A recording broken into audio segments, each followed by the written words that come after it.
All right. Peace to everybody in the chat. Sorry for the lateness. We got Doc in the back. Let me bring Doc on. And before I introduce Doc again, just want to let y'all know we are starting the Carbon Code Collective. I've been talking about that for a while on Patreon. Things are heating up tomorrow. Rod Hayes has a show on creating your own personal sigils.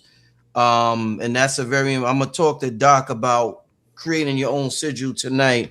But things are heating up. It's getting started tomorrow on the Patreon. Make sure you head over there. That is the lovely vocals from Amerika Sutton. Shout out to Amerika Sutton. That is not AI. That is an actual melanated sister who's doing opera on that. That beat is produced by myself, Nick Price, and Ebass on the guitar. So shout out to them. With that being said, I want to welcome. This is a music man here. I want to bring the music man on. This is a music man here. Doc, welcome back, Doc. Man, what's going on, man? Hey, I'm good. Good to see you, man. I've been really busy. Just got in from outside. I had to take care of a family member down here that was not feeling very well. They're hospitalized, so I had to go down to the hospital and try to perk him up. He and his wife were there. He's doing a lot better now, so happy to hear that. Happy to be able to say that.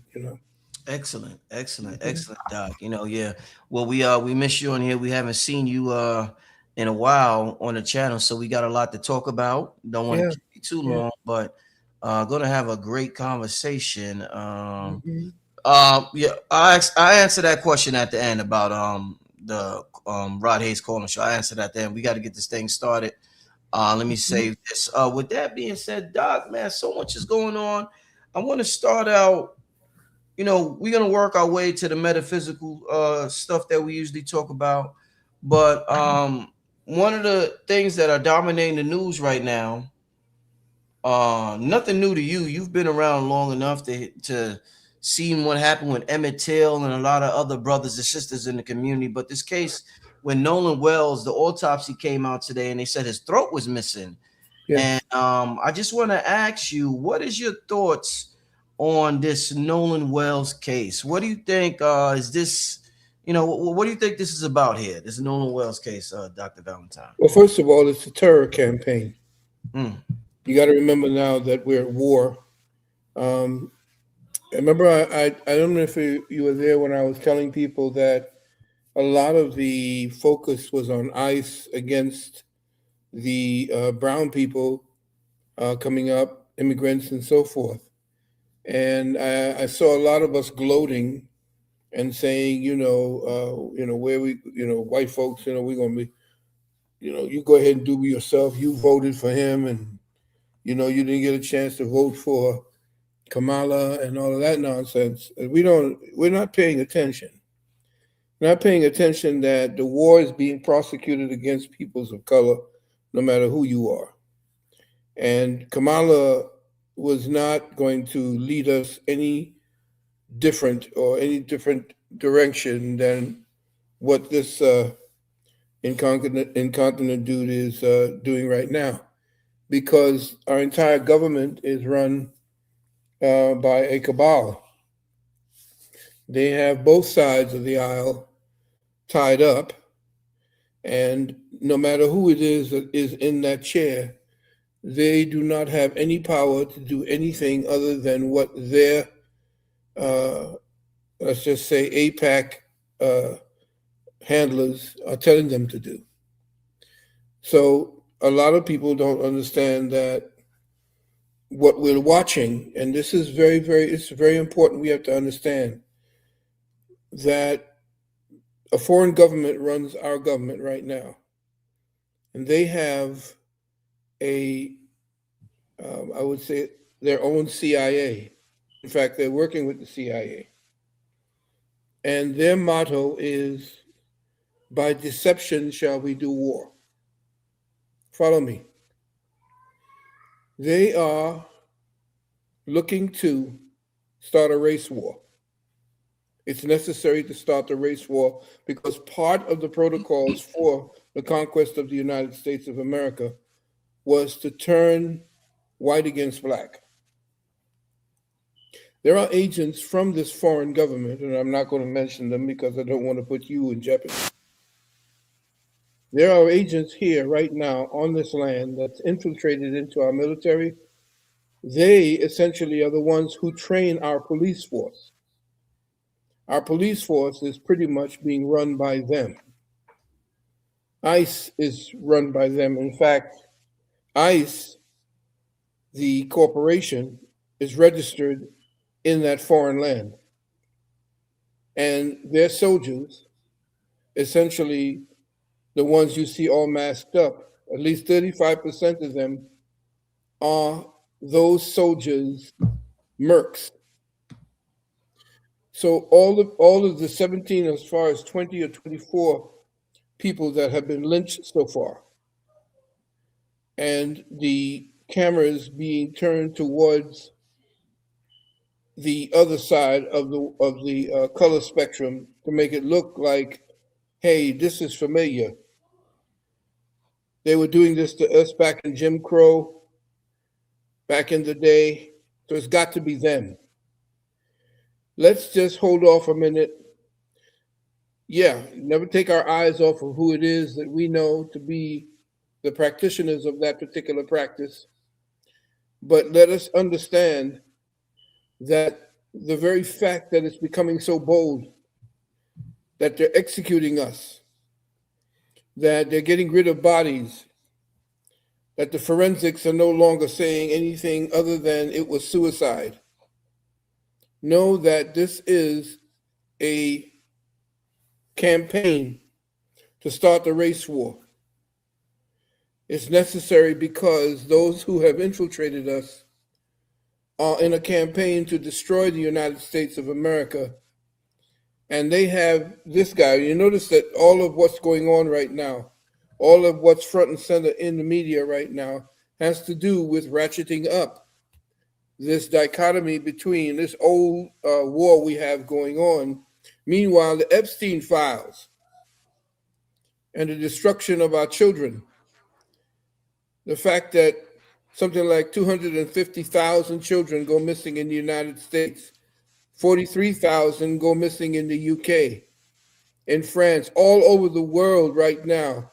In India, there are over 130,000 children missing. They have been predating our children, using them for adrenochrome. And we are so caught up right now looking at Jay-Z, and we're all caught up with all these celebrities. These guys have done the ritual, satanic ritual, drinking baby's blood, the whole 9 yards.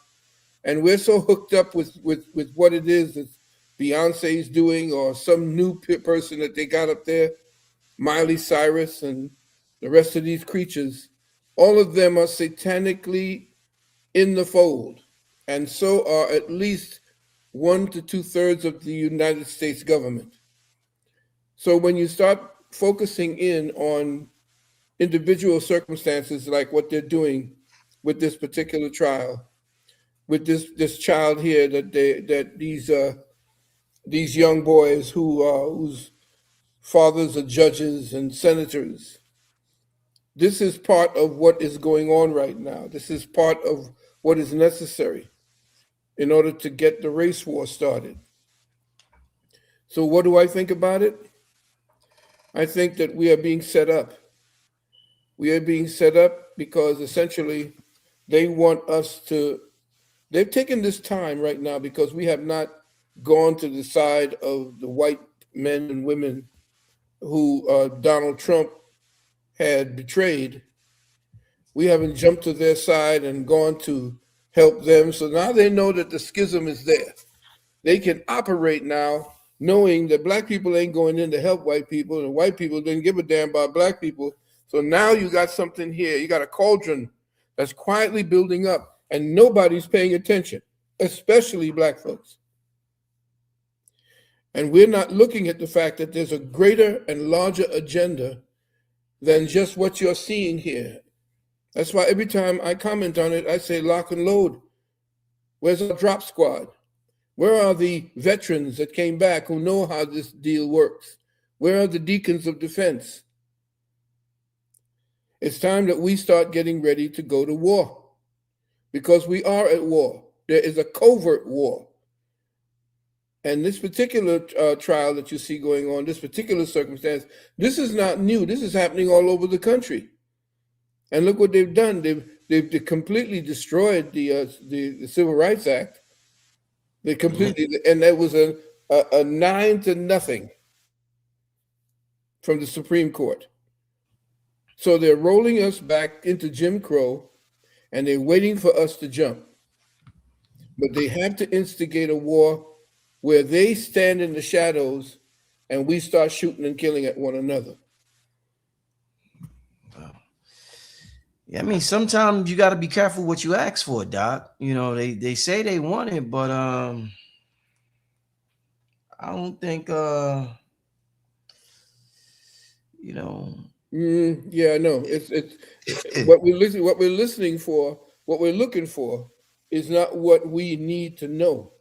We're being, they want you to look in this direction. Meanwhile, what's going on in the back is what's really the end result that they're looking for. And you're going to see it happen. You watch. Most people don't know that there's a hidden hand working both sides of this equation. And they got hold of it. You notice, like I said, that Epstein files, you don't hear anything about it right now. And right now, we're getting ready to go nuclear. We're getting ready to go nuclear. But this Epstein files, nobody's talking about it right now. And business as usual with the child trafficking is going on still. But the situation where you see this focusing only on what's happening to us as brothers and sisters, they're hanging our children. They're lynching our children. Yeah. And why are we not retaliating? Well, Doc, we're not retaliating because everybody's saying they want us to retaliate. So it's like a reverse mind control thing they got going on. So we're like, oh, we can't do nothing because they want us to do something. This is the weirdest thing ever. You don't have to do it in public. They work in stealth, so you work stealth. The problem is we do not have anybody coming together. We're too fractionalized. We're too worried about, what it is that, Jay-Z's doing. Does Jay-Z make more money than so-and-so? Who cares? We are so caught up in the trivia that we do not see that they are slowly but surely working our nerves so that we have nothing left. Look at what they're sending us nowadays. You went out to try to buy a new car, everything is garbage. All the new cars that are coming out today are garbage. Why? Because they're undermining the automobile industry. Slowly but surely, they're destroying everything that the people of the United States have hold dear. And you're going to start seeing that war that I keep telling you all about, that it's going to be a religious war. Hmm. And we are essentially in it, but we are so numbed by social media. Yeah. We are so numbed that we really are looking at only small things that they want us to look at. Every time you get in the news, you're going to start seeing that black people are being attacked, lynching, all these things. Yes, this is not new for us, but the news is now bringing it front and center so that you can now start firing back. And you see these Europeans, these whites, these cabals of white supremacists, they're coming out now. And so what? What we got going? Iran now? What's going on with Iran? What's going on with Dubai? What's going on with all those people out there? But what's going on with Louisiana? Did you see what they did when they changed the entire voting block that they had when they completely destroyed these districts so that there's no more black, what do you call it, majority in that particular district? They're destroying the districts so that they can destroy the voting, period. That's if you want to vote. So I don't know what it is that we're going to try to find out today, beloved brother, but I'm telling you now, right now, if we do not understand that we are at war and there's a covert war being prosecuted against us, we got problems. And it ain't in River City. It's here right now. And you have to watch your children. Your children are being monitored right now. Don't have them take any of them damn pictures, school pictures, Mm. because the school pictures go out to all of the pedophile networks. Yeah. Ain't that son? That's crazy. It's more than crazy. I'm telling you right now. And don't buy no new cars. Mm. No new cars. Why not? Because all of them now are connected directly to a whole new surveillance network. In the dashboard, there is a camera that looks in your face to see whether or not you're either sober or whatever. So you could wake up tired to go to work. It could definitely clock you as saying that you might be inebriated and then shut your engine down. They have monitors that they can follow your car, know where it's been. This is what the new car system is. And I told people that if they don't get the electric cars going, they're going to do something to survey you in all the new cars. The electric cars are a joke. It is a scam. If you got an electric car, you're in trouble. Why? Because they have chips in there that can shut you down and then locate you in parameters where you cannot drive out of. Your car would shut down if you leave a certain patch or neighborhood. If you owe money or if they don't like what you say, if you didn't vote the right way, if you don't have the right credit score, this is what's coming. So if you got an electric car, you got problems. If you got a new car, you got problems. It's shutting down. Everything is made of garbage now. China is coming out with some beautiful cars. Why? Because everything is shifted overseas. The Illuminati has shifted everything overseas. The United States is in a spiral downward, and they're destroying everything that has anything to do with your sovereignty. That's the thing about getting out of this system right now. Y'all better think about that. Mhm. Hey Doc, I want to ask you, just thinking about the Nolan Wells case and thinking about what you said about, this is nothing new to us. Shit, since most of us was born, we could remember things like this happening to our people. And we often wondering like, wow, this race that they call white people, I mean, this is a hell of a group of people here, a hell of a species. Yeah. What was the purpose? I heard Bobby talk about it. I don't know if I heard you talk about it in the past. Probably have. I heard so many talks from you. What was the purpose of the creation of the people that we call white people? What was, because they're one of the younger races from what I know. What was their purpose in being created in this realm? Essentially as chattel. And it's like Frankenstein took over. You know the story of Frankenstein, right? Yeah. Yeah. By Mary Shelley. Yeah. Yep. What happened with Dr. Frankenstein? The monster Y- took over. There you go.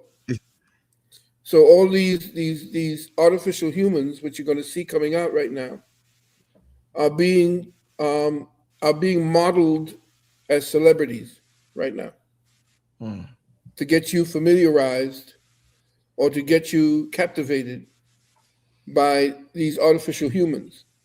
And I remember mhm, Bobby was speaking about that, and so did I back in the day. That was a long, mm. long time ago. Okay. Yeah. Artificial humans are here, and the Japanese are leading in that particular that part of the sciences. What is it that they are about? They lack the empathy molecule. It was taken from them, and most people say, well, if you go up to the northern regions where it was cold, then they lose their melanin. Well, that's bull, because you can go up there to the Inuit, who they call the Eskimos. Mm-hmm. You can go up to the Inuit, and they're brown and dark, and Right. they live in ice. They barely see the sun. Right. So it ain't that. Most people like to say that. If you go up there, you lose your melanin. No, you don't, Mm, because we've been up there. They show us up there in England, in Europe, and our people are black and brown. The royalty of Great Britain were black and brown, all up there in Europe. So there's something about this particular creature that they talk was actually the Cabbage Patch Kids. After they destroyed Kim, they destroyed what was supposed to be the Tartarian. And notice you're only seeing the return to white cinema today. This doomsday has completely eliminated all black and bringing back all these old warriors. They got so simple and so devoid of being able to continue with the entertainment as entertainment. They got Robert Downey Jr. playing Doctor Doom mm, because he played Iron Man, and they want to kick off a whole new series, but with him instead as the bad guy instead of the good guy. mm, And you don't see one black man in there except maybe Siri, who's playing Black Panther. And again, Black Panther has no balls. Everything about what you're seeing now is a revisionist form where whites, what we call whites, but they're actually pink and pale, these whites essentially are now seeing that there's a browning of their species. And what you're watching today is a desperation by these Europeans because they're looking at the those people who are right now in that country that rules us. And I want to say it again because I don't want to put you in any trouble. That country that rules us right now is orchestrating what becomes the immigrant protocol to brown the white race. I keep saying to everybody that they hate white people and they have been at war with white people. You've heard me say that over and over and over again. They even mix with them so that they can actually blend into them. But they have been at war with whites essentially for a very long time. They call themselves Semitic, but they're not Semitic. They're Khazarian and they're European. They're Neo Neanderthal. That's another thing that Michael Bradley got chastised for. He was invited into the so called promised land, but then when he called them out and said that they're nothing but Neanderthals and they have the greatest amount of Neanderthal genes, he was kicked out of that land. mm. And Michael Bradley, of course, wrote The Iceman Inheritance. Right, right. with the foreword by my mentor, Dr. John Henry Clark. But I'm saying to you right now, the covert war is like this. There is a silent enemy that's not so silent anymore. This guy can come now and take over Congress. And he had, when he stand there and said that I want to speak, they made room for him to get up right there in our Congress. And this bastard got 58 standing ovations. Why? Because he's holding the Epstein files that they gathered on all of them over on most of our government. So our government does not work for the people anymore. That's why billions upon billions is sent to the promised land, and we don't have any money for schools, for food, for jobs, for nothing. So I know that I'm proselytizing, I'm on my soapbox, but there's some important things that need to be done, and we better be ready. You better be ready with food, you better be ready with water, and you better be ready with weapons, because they're coming at us. Slowly but surely, you're going to see more and more of your power is going to be eroded and pulled from under you. Am I bringing bad news and everybody don't want to hear it? Like Eveline said, don't you bring me no bad news? Well, there ain't no other news right now. Uh, We got to take our heads out the clouds, and a lot of us got to take it out of our asses. Let me ask you this: since you are well versed in the metaphysics, there's been so much talk about CERN lately. Yeah, And wait, hold, give me 1 second, Doc. What am I yeah, I doing spoke here? about that a long time ago. Yeah, no, definitely, definitely, Yeah, definitely. Let me see. Oh boy. yeah. CERN is actually Shiva. They're dealing with a energy that a portal, and they want to hook the portal up through the sun. That's why you're going to start seeing a whole lot of activity in the sun. The sun is the Stargate. Okay, I think I found it. Mhm. Okay, we all heard of the observer effect. Where wait, let me put this on the screen. Give me a second, y'all. All right, it says CERN quantum simulation hints at parallel universe awareness. A recent claim linked to CERN has stirred equal parts wonder and unease. In a quantum simulation, researchers reportedly observed behavior that appeared to respond to observation itself. We've heard of this before, Yes. but now they're talking about it at CERN.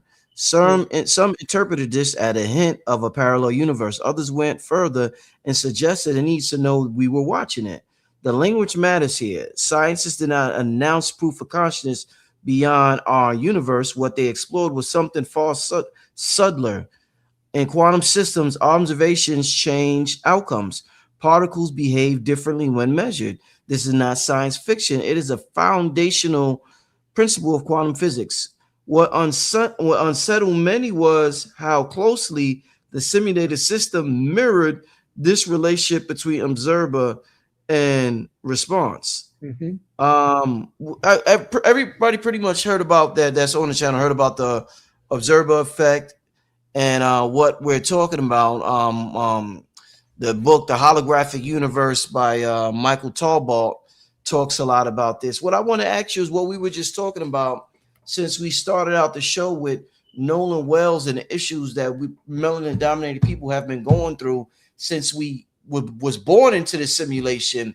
How can we use this information of parallel universes and the observer effect where consciousness changes its behavior once it's observed? How can we use this as a form of our science, as a form of our weaponry or technology or whatever you want to call it, to combat some of the problems we have been going through since we came in this realm?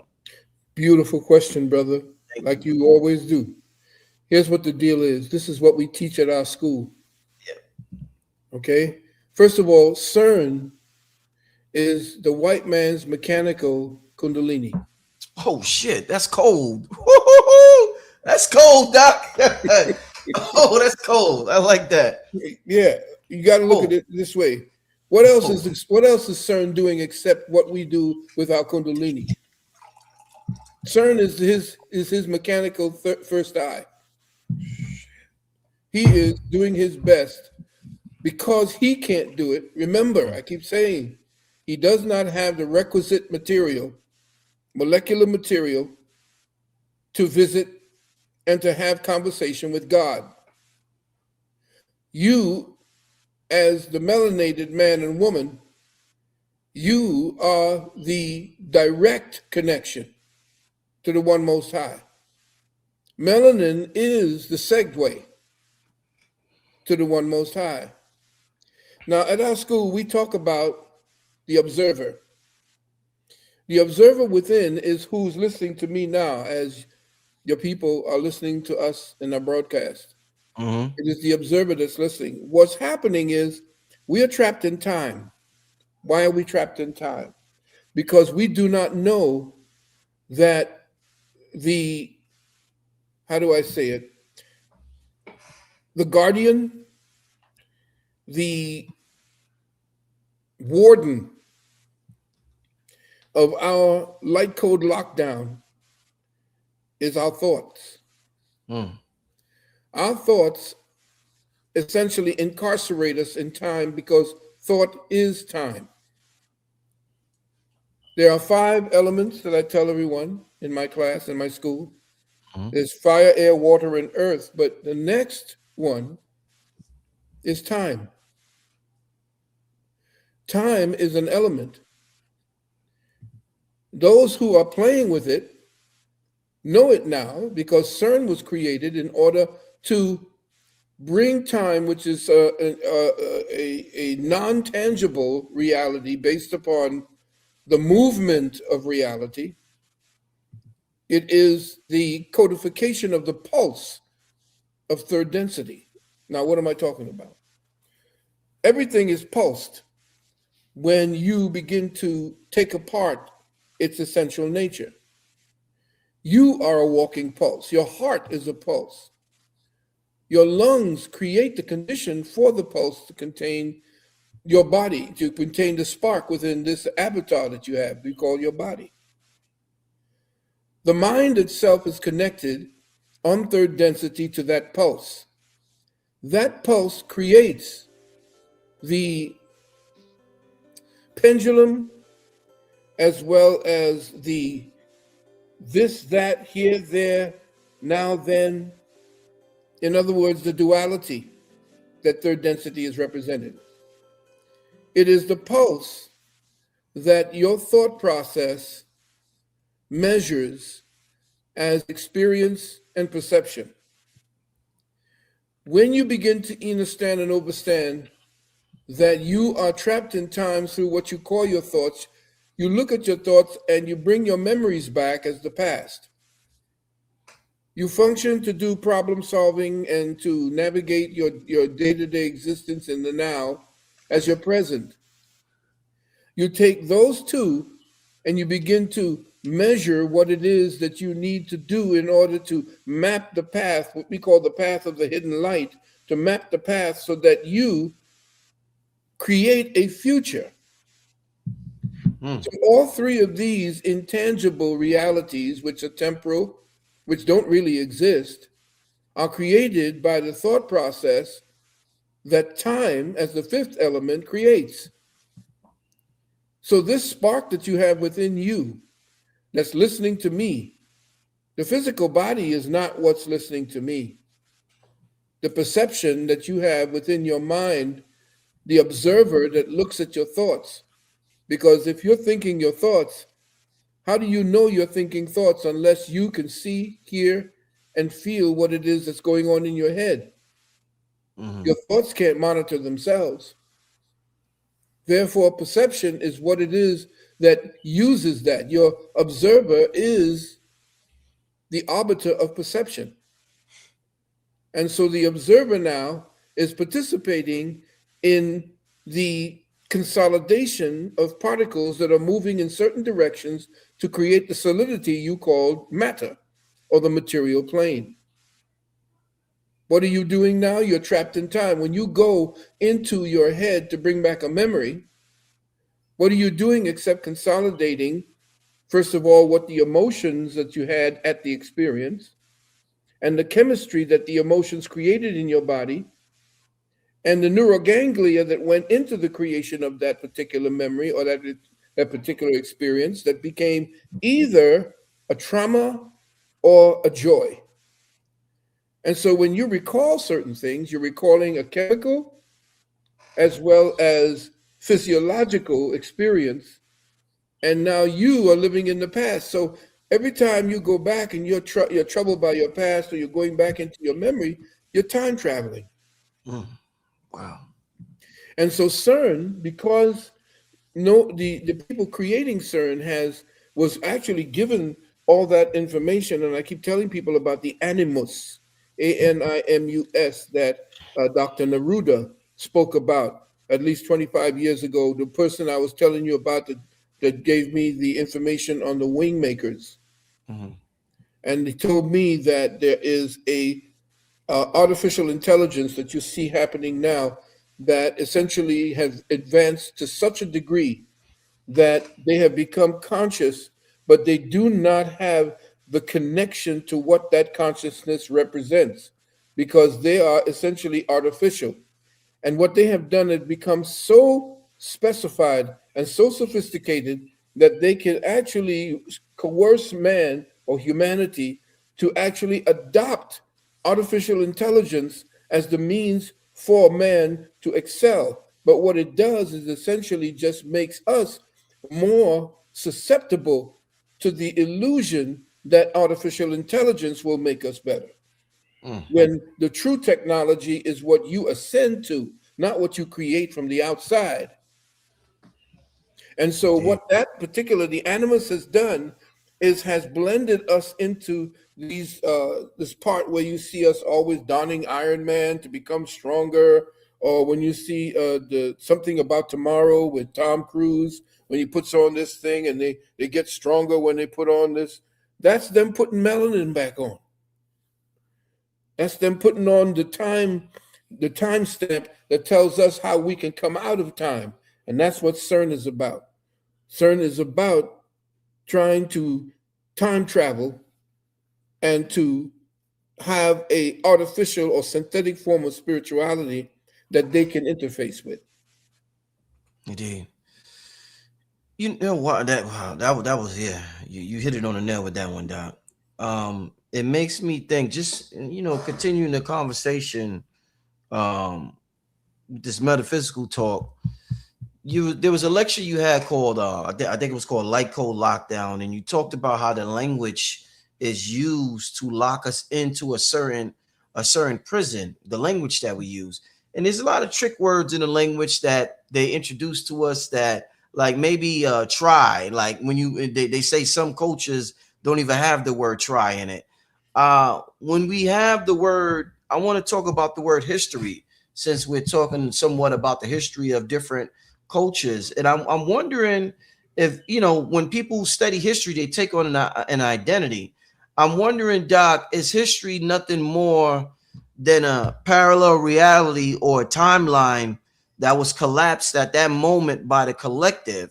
So it's really not history per se. It's just a timeline that a group of people experience from the observer effect. But Mm. since we call it history, and people who won the war get the right history, we're continuing to collapse that timeline.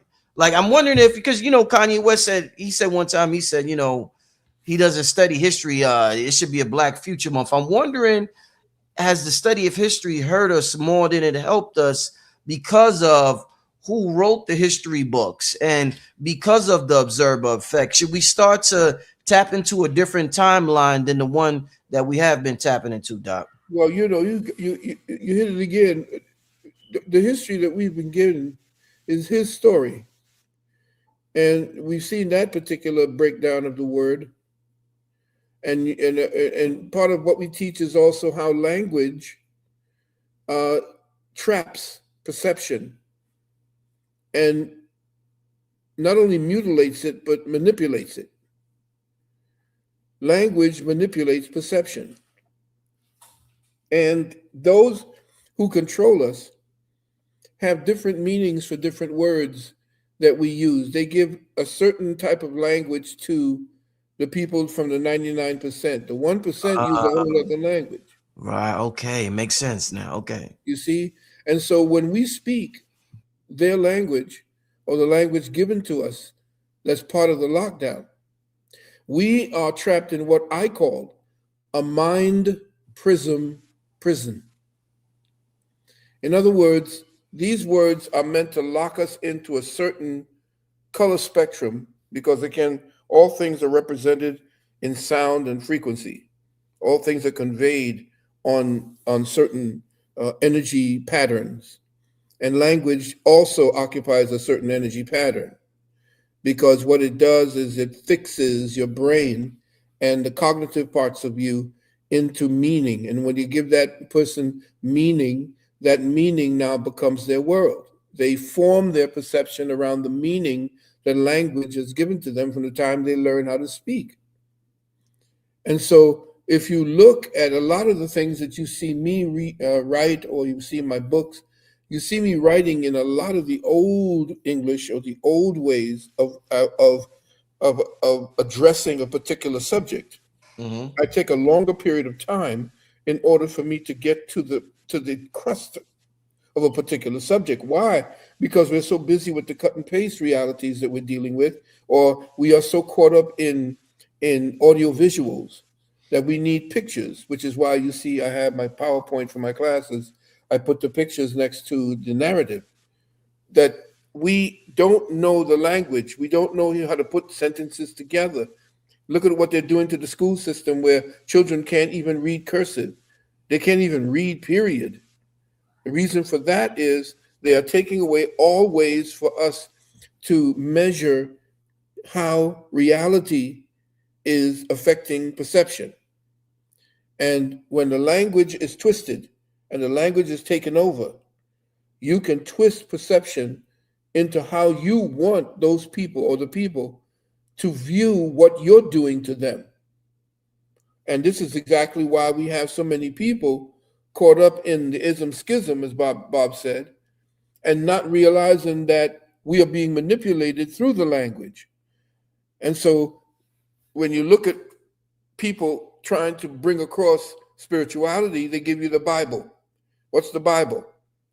What's the Quran? What's the Torah? It's a language system that deals with behavioral patterns that they say is best to do. Turn the other cheek. Why? Jesus came down and said, love your fellow man. Well, they ain't loving you back.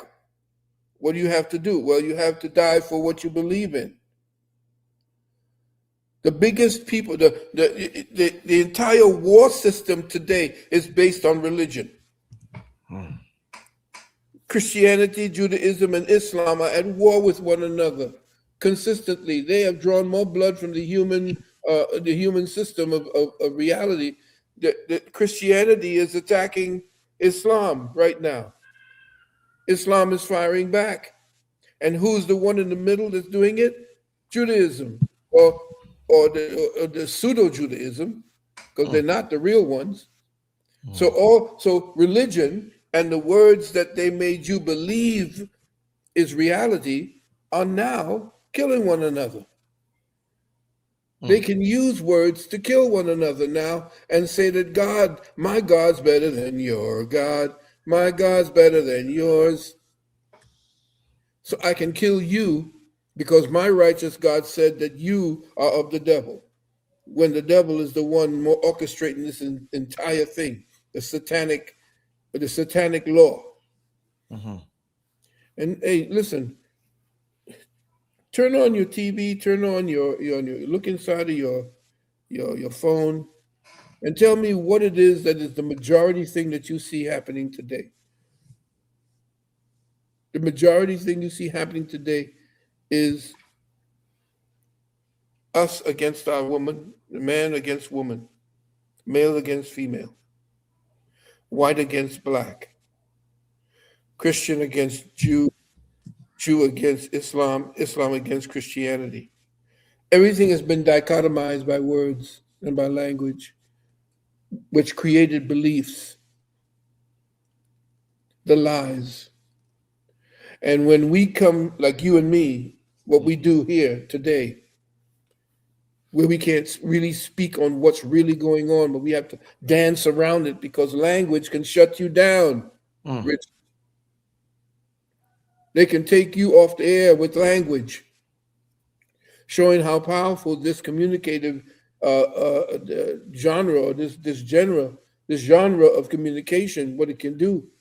mhm, So, hey, I don't know what to say other than I have to just bring out warnings today. I mean, everything sounds fluffy. mhm, You know, I want to give good news. The good news is that our university is essentially teaching everyone exactly what to do in these times. mhm, And you've heard me say it for the last 25 years: get your water together, get your food together, and get your weapons together. mhm. Indeed. Doc, with who what we represent in this realm, is it better to psychologically or spiritually say, we hear a lot of people say, I have a soul in my body. My body has a soul. I'm not my body has a soul.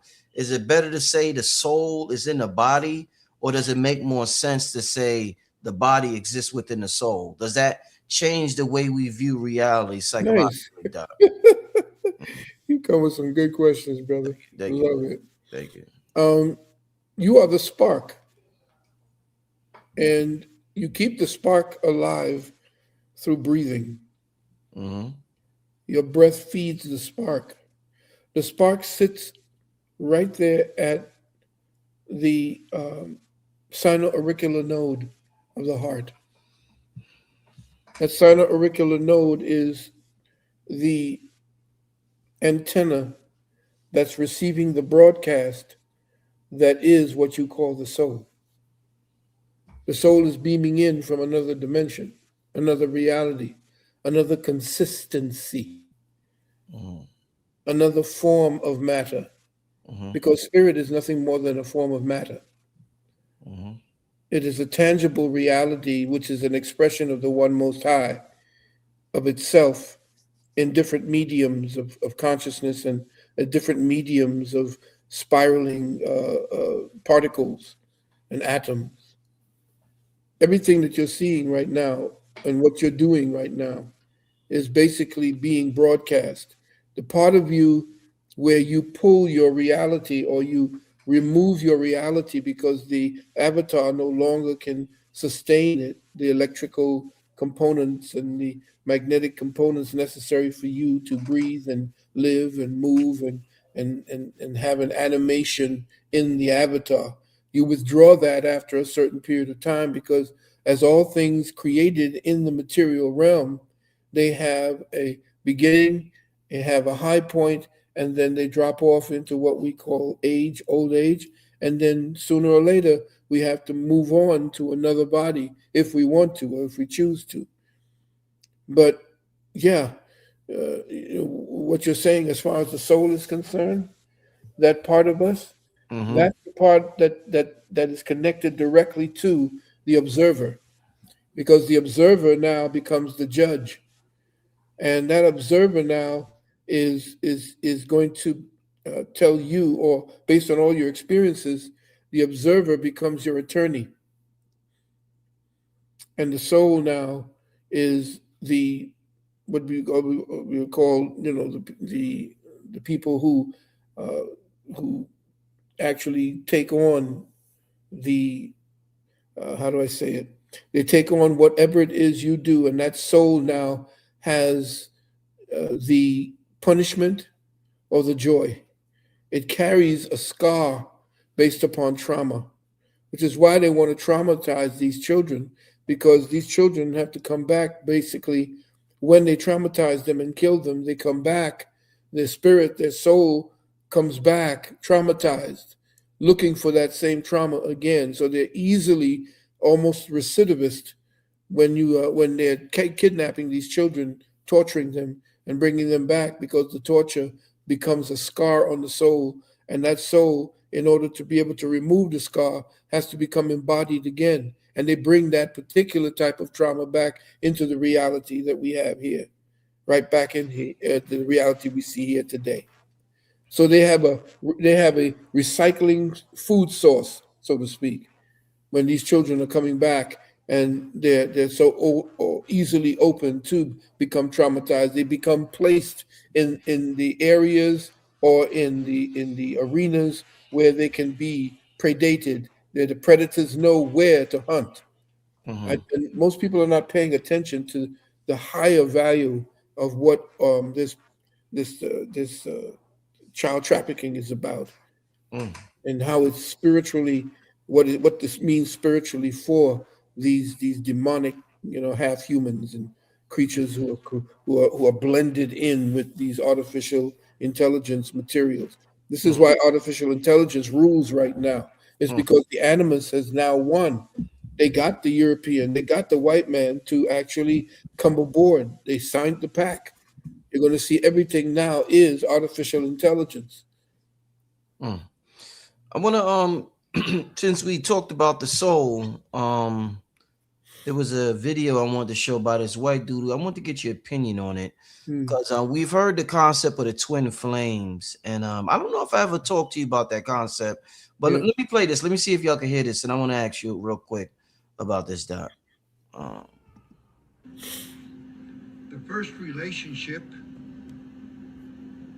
is you with you you can hear that, Doc?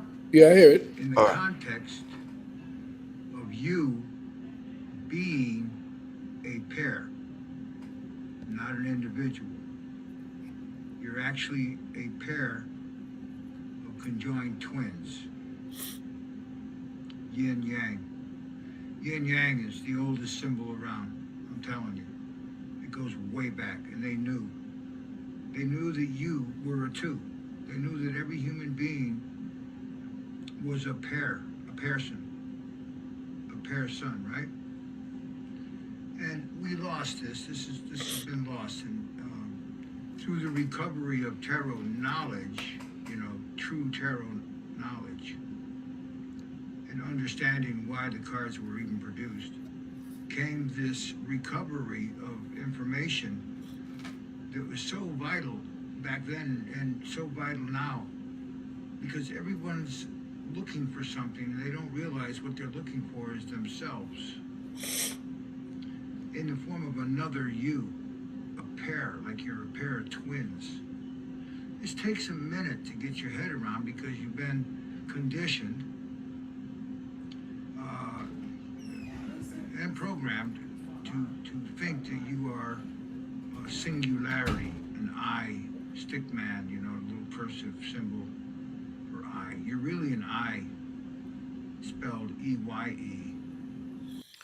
Yeah, so Doc, just wanted to, so much talk about twin flames and people saying they want to find a twin flame or soulmate.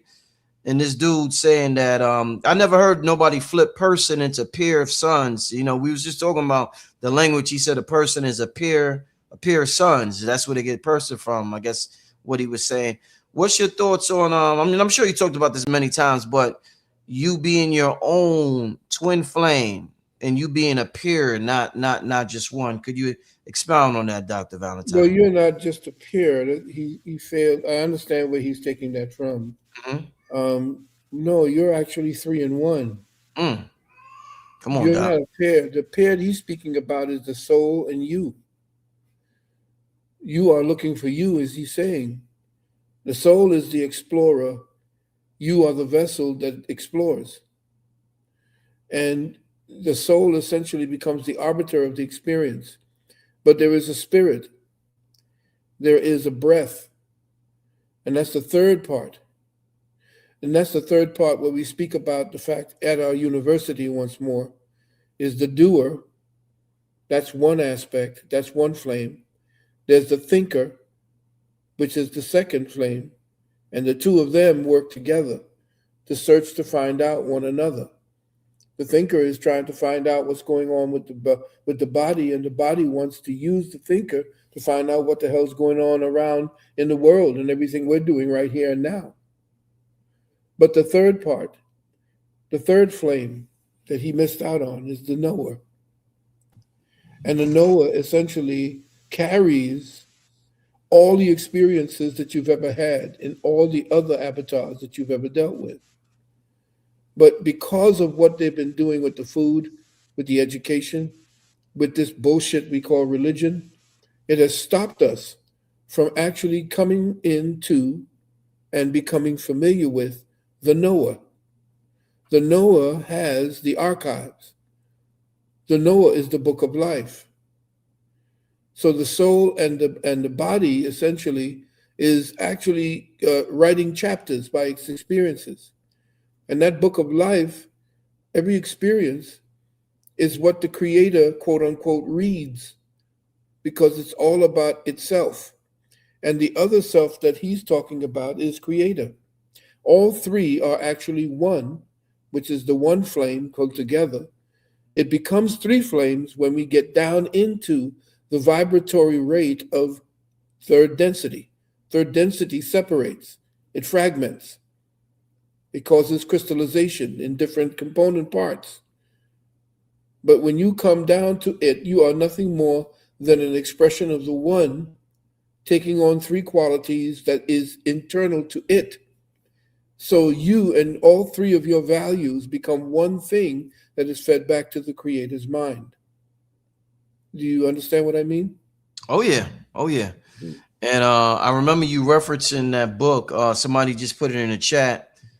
Thinking in Destiny by Yes, Harold Percival. yes. Sir And, Harold Percival. He wrote that book in the West Indies. mm, Yeah, I read that. It took me 2.5 years to actually get everything done with that, wow. with Thinking in Destiny, and and what led me to that was my, I guess, my apprenticeship with Jiddu Krishnamurti, Hmm. Hmm. and Jiddu Krishnamurti essentially was one of the recommendations. And when Jiddu spoke about the thought process Hmm. being the only avatar of reality, and that it traps us in time, Hmm. that completely just destroyed every concept or perception I thought I had of the arcane sciences.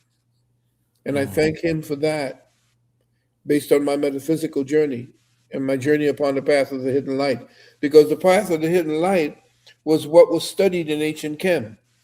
The hidden light, again, is that flame that he's talking about. Hmm. And so at our university, again, we teach how to find the path that does not lead outside. That's the illusion. That's just there to kind of train you. That's training camp. The true path is the one that leads within. Hmm. And Hmm. when you understand that journey and get upon that particular path, everything opens up for you. I understand where he's coming from because Blavatsky spoke about that. And that's where he's bringing that from. This is where I got this as well.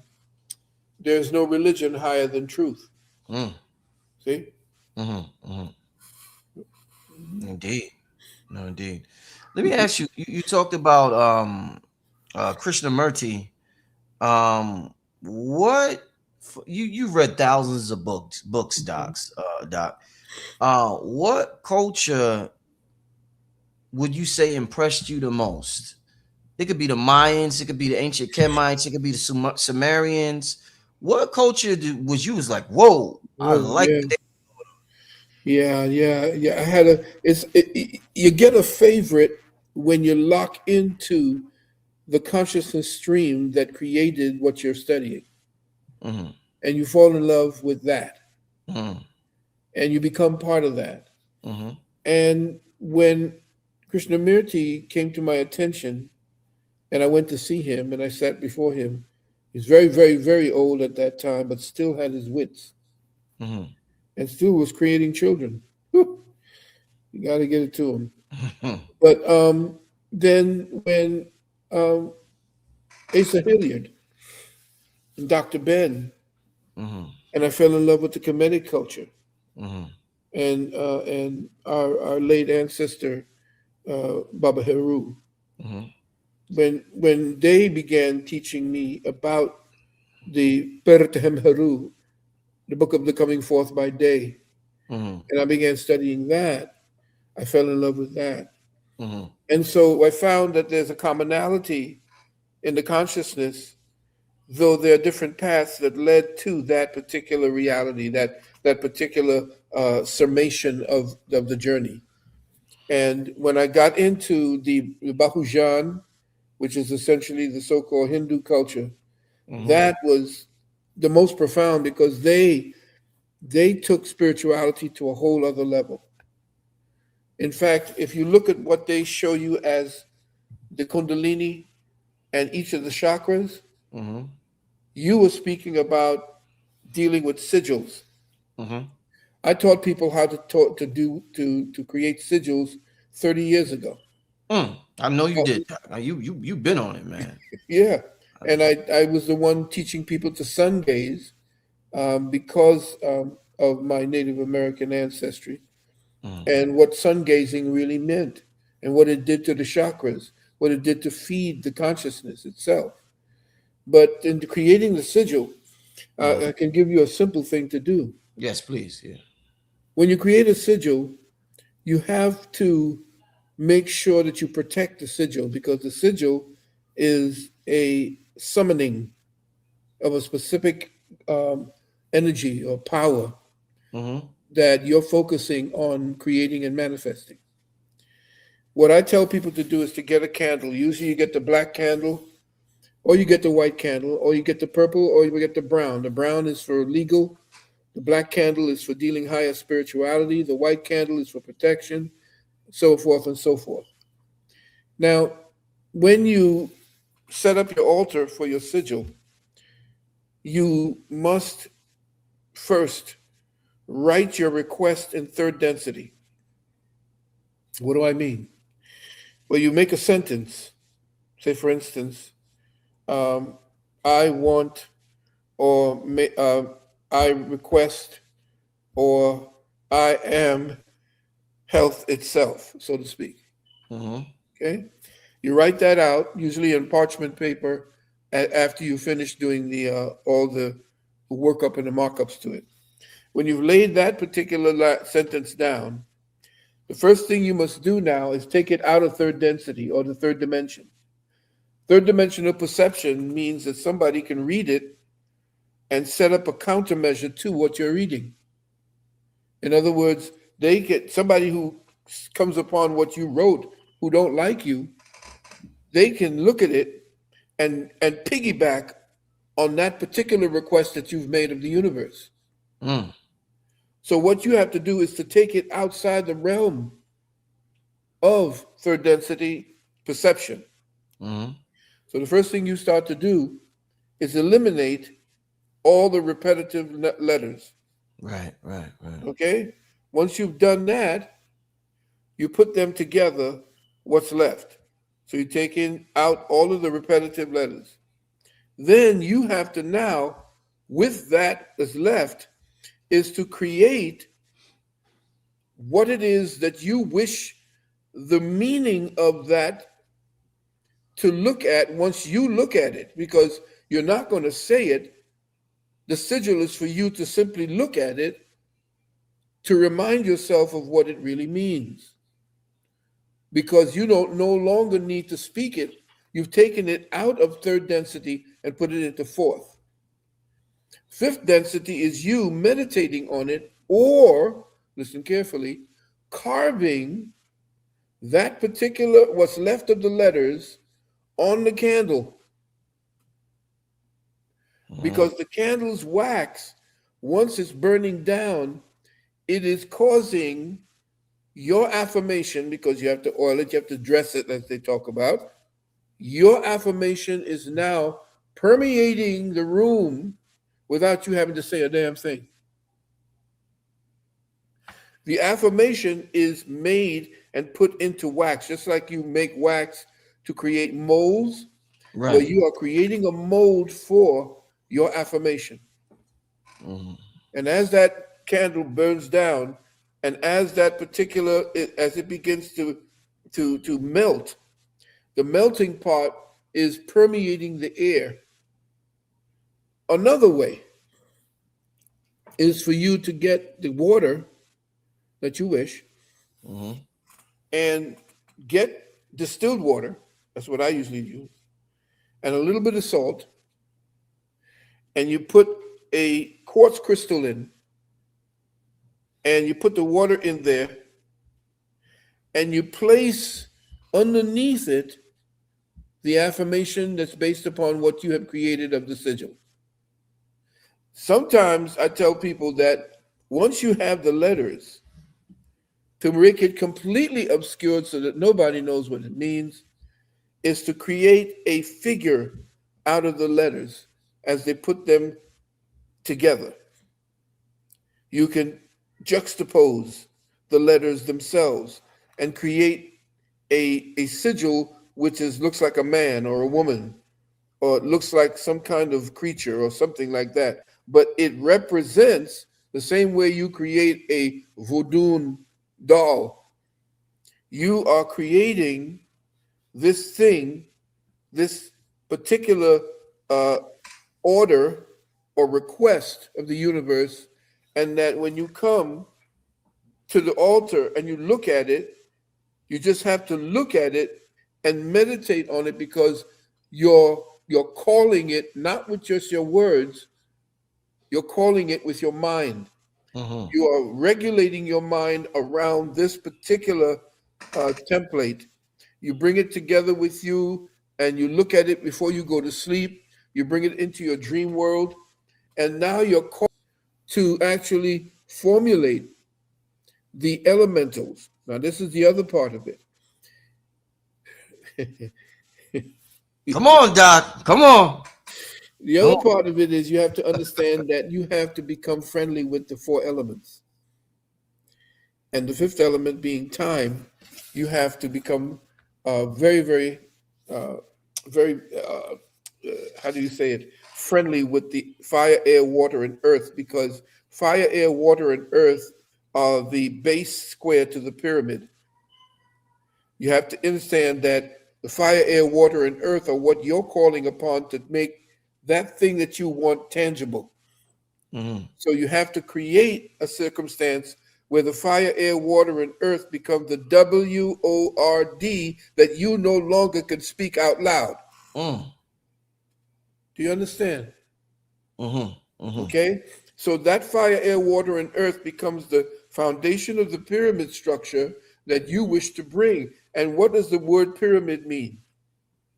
Fire, something fire, There right? it is. Yeah. You got it? Yeah. So what you're doing essentially is, well, back in the day when I was practicing sorcery, but the good sorcery, not the bad one, the one that, Yes. you see what I mean? Yeah. When you start using elementals to create it, your mind is the one that's actually calling the elementals to the point where you want to see something manifest. But Mm-hmm. then the other thing is, you do not become morbidly affixed to it, because you are temporal. And if you are morbidly fixed to that thing, it will not appear, because you are trapped in time. Mm. After you've created it, you have to release it. Mm-hmm. You can't say, "Oh, go. You don't come yet. It's just 2 o'clock, and you're supposed to be here." No, because you're trapped in time. You're not on cosmic time. You're on material time. You're on artificial time. You're on false time. So once you have created your magic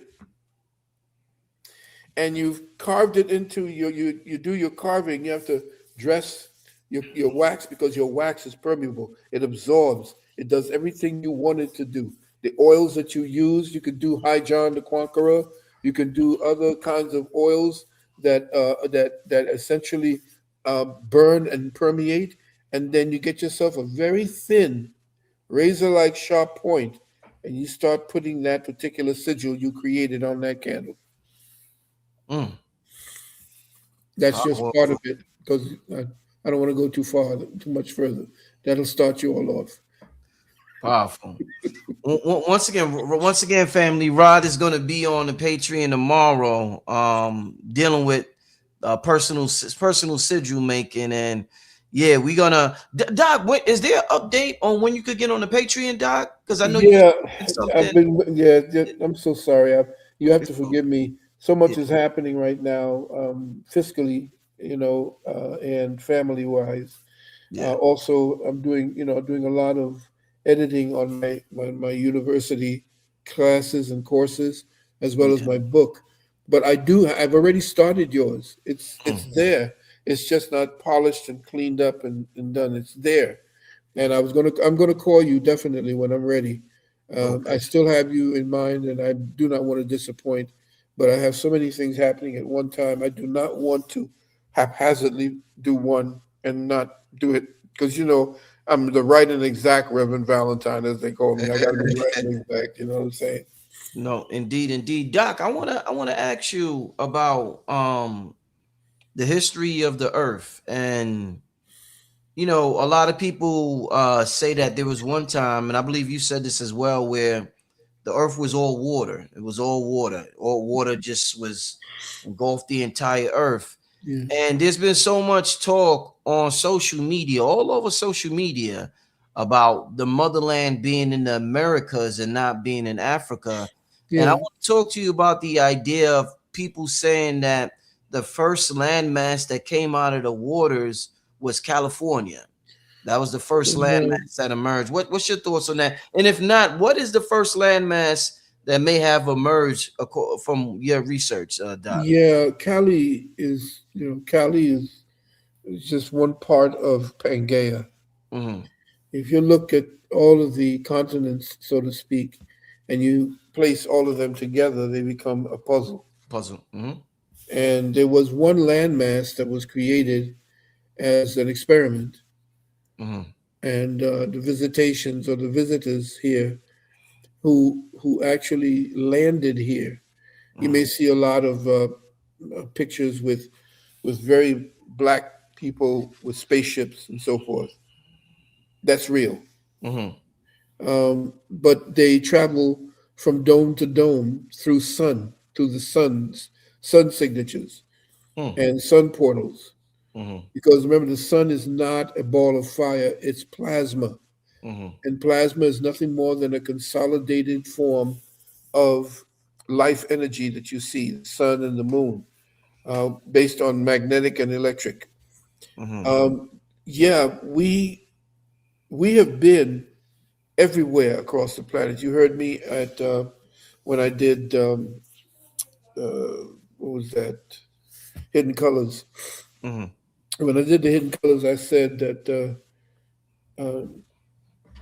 black people essentially have been everywhere, and that no matter where the white man digs for evidence of his own existence, the blacker the planet gets.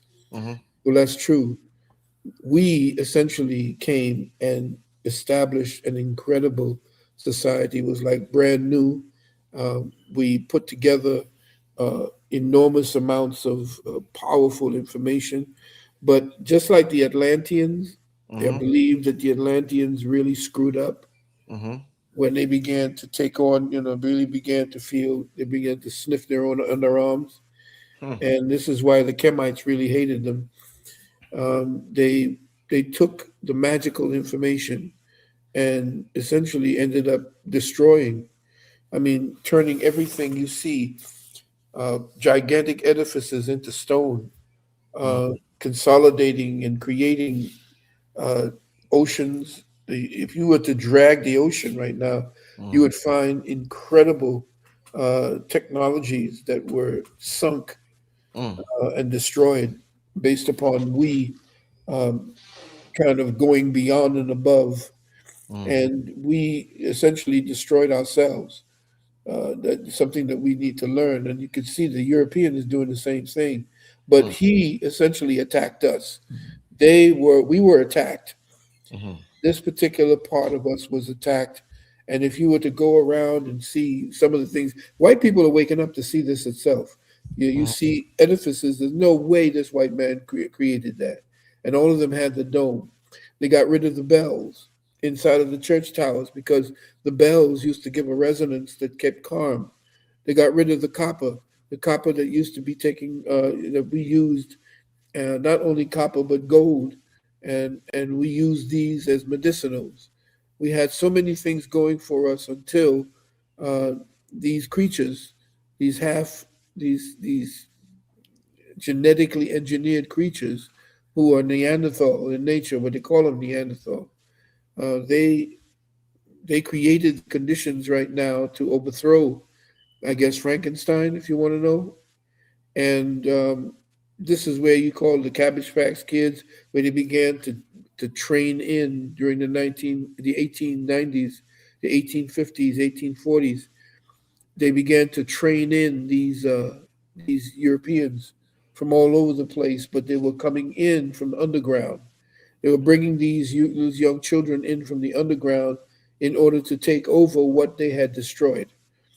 And it's these creatures that went, the ones uh, who took over our government. This government here was run by us. The first 13 colonies were actually black colonies Mhm. that wanted to break away from the black nobility in Europe.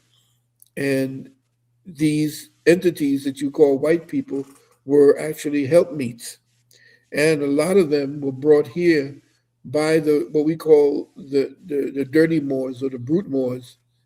They were brought here. These creatures were brought here as slaves, and a lot of the history that we have today is confusing because we were the indigenous peoples, but they were given enough of the information to be able to keep us um, ignorant, but our genius always came to the surface, which is why you see that they have to survive. The only way that this European or this so called white man can survive as being white is if he makes sure that we are cropped. Back in the days of apartheid, a archaeologist and anthropologist was actually asked, "Why do you hate black people so much?" And he said right there outright that if we love black people, we would disappear. Mm. Mm. Mm. Mm. So what Mm. we're looking at right now is a war going on for consciousness, a war going on to destroy what it is that we attained and what it is that we have the capability of going back to do. That's why they created the Antarctic, the ice rim, in order to make sure that this creature. See, they needed to humanize the white man. They needed to make him essentially grow a soul. So, who best to teach him how to grow a soul or to become empathetic than people who already know what that is? Could you imagine what would happen if melanin was actually as wicked as those who lack melanin? You think he would still be existing? There's no way. So he's here learning. What is it that he's learned now that he's been with black folks? Let's just say it. Every damn thing. He has a culture. Whose culture is it that runs the United States of America? Yours and mine. Hmm. Who's the one that were the real inventors of what you see that everybody's using today? It wasn't him. We couldn't hold on to what we created. So I believe essentially, I know I keep seems like I'm jumping off topic, but No, no. question questions need to be jumped off topics because there's so much peripheral information that feeds into the answers that you need to know why, when, and where before we can actually tangibly answer those questions. But we do know that we were here first and that everything you see, all the Capitol buildings that you see in the different quote unquote states, these are what the white people inherited. They never built it. Yeah. Yeah. I heard. Yeah. Mhm. You mentioned. I was just about to ask you a question. It's real. It's real interesting to me the way the universe works. It's like how we could read each other's minds without knowing. And I was about to ask you a question about peripheral vision, and you mentioned the word peripheral information, and I'm like, wow, and that happens all the time with me. Like before I ask a question, the person to say something that's related to the question that I'm about to ask, and it Right. make me look super smart because Right. people be like, oh, you just. I'm like, it's magic. It's not even. It's magical the way the conversation just flows. It's very Yeah. magical. Yeah. But Well, that's because you're connected. You and I are connected, definitely. indeed. What I Mhm. wanted to ask you, Doc, was we mentioned the third eye earlier, and we always hear about third eye vision and activating your third eye. There's something that, and I talked about it, and I seen people mentioning it on social media where I'm seeing a little bit more vision in my peripheral vision. Right. So we hear about third eye activation. Is our peripheral vision activated? And if so, Yeah. what does that mean, Doc? Well, it's interesting you're saying peripheral vision. That's where Don Juan, in his series with Carlos Castaneda, said that the peripheral vision is where the fourth and fifth dimensions operate. You have what you call the sacred geometry, Yes.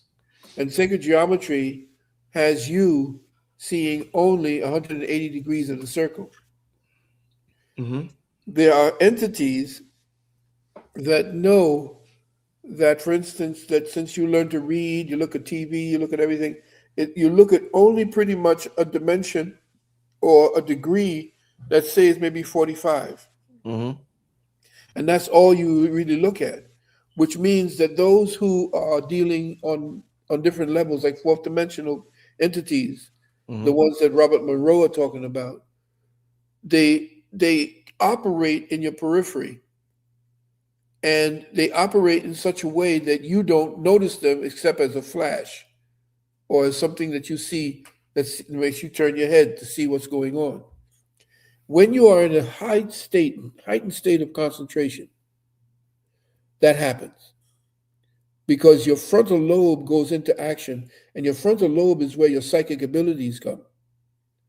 And once the frontal lobe is activated, that 180 degrees, actually, depending on who you are and how really sensitive you are, can actually go all the way to 360 degrees, which is why you feel something in the back and you turn around to the back. So what I train my students to do is to look straight ahead, but tell me what you see on the left and the right. Mm-hmm. And that develops, it opens up, it broadens the degrees of your perception, especially your physical perception, so that those things that are operating within the 90 degree operational, or the 100, the 90 degree operational part of the cycle, of the half circle, of the compass, you want to call it. Mm-hmm. And that particular part, especially when you're dealing with masonry, that particular part now constantly looking ahead and defining what you see in your periphery. That's a practice. Do that every day. Every day, if you want to understand how those things that enter into your periphery to manipulate or to influence you, you'll Mm-hmm. see what's influencing you. They say death sits right off to your left Mm. and gives you uh, evidence that it is there. It sits there and kind of laughs at you at all the things you do. This is what in Don Juan's with Carlos Castaneda, he talked about that in A Separate Reality. Indeed. You Mhm. know, when you mentioned breathing, when they teach us, you teach us, Blue Pill talks about the breath, Wayne Chandler, so many brothers and sisters. You the way you control consciousness is through the breath, and you're able to tap into different brainwave states, theta, beta, alpha, and all of those states by how slow you breathe. I want to also know, because this is something that's not talked about much, is not only the control and slowing down your breath, but the control and the slowing down of our blinking. How much does us controlling the amount of times we blink within a given amount of time change our consciousness and allow us to experience something. Because sometimes I'll be tapped into something, Doc, and then I blink and I'll be like, oh shit, where did it go? Where did Yeah. I have a vision and I blink and I'll be like, damn, I lost it. So Yeah. they don't talk about blinking. How much is blinking connected to these higher states of consciousness, Doc? Well, do you know how a camera works?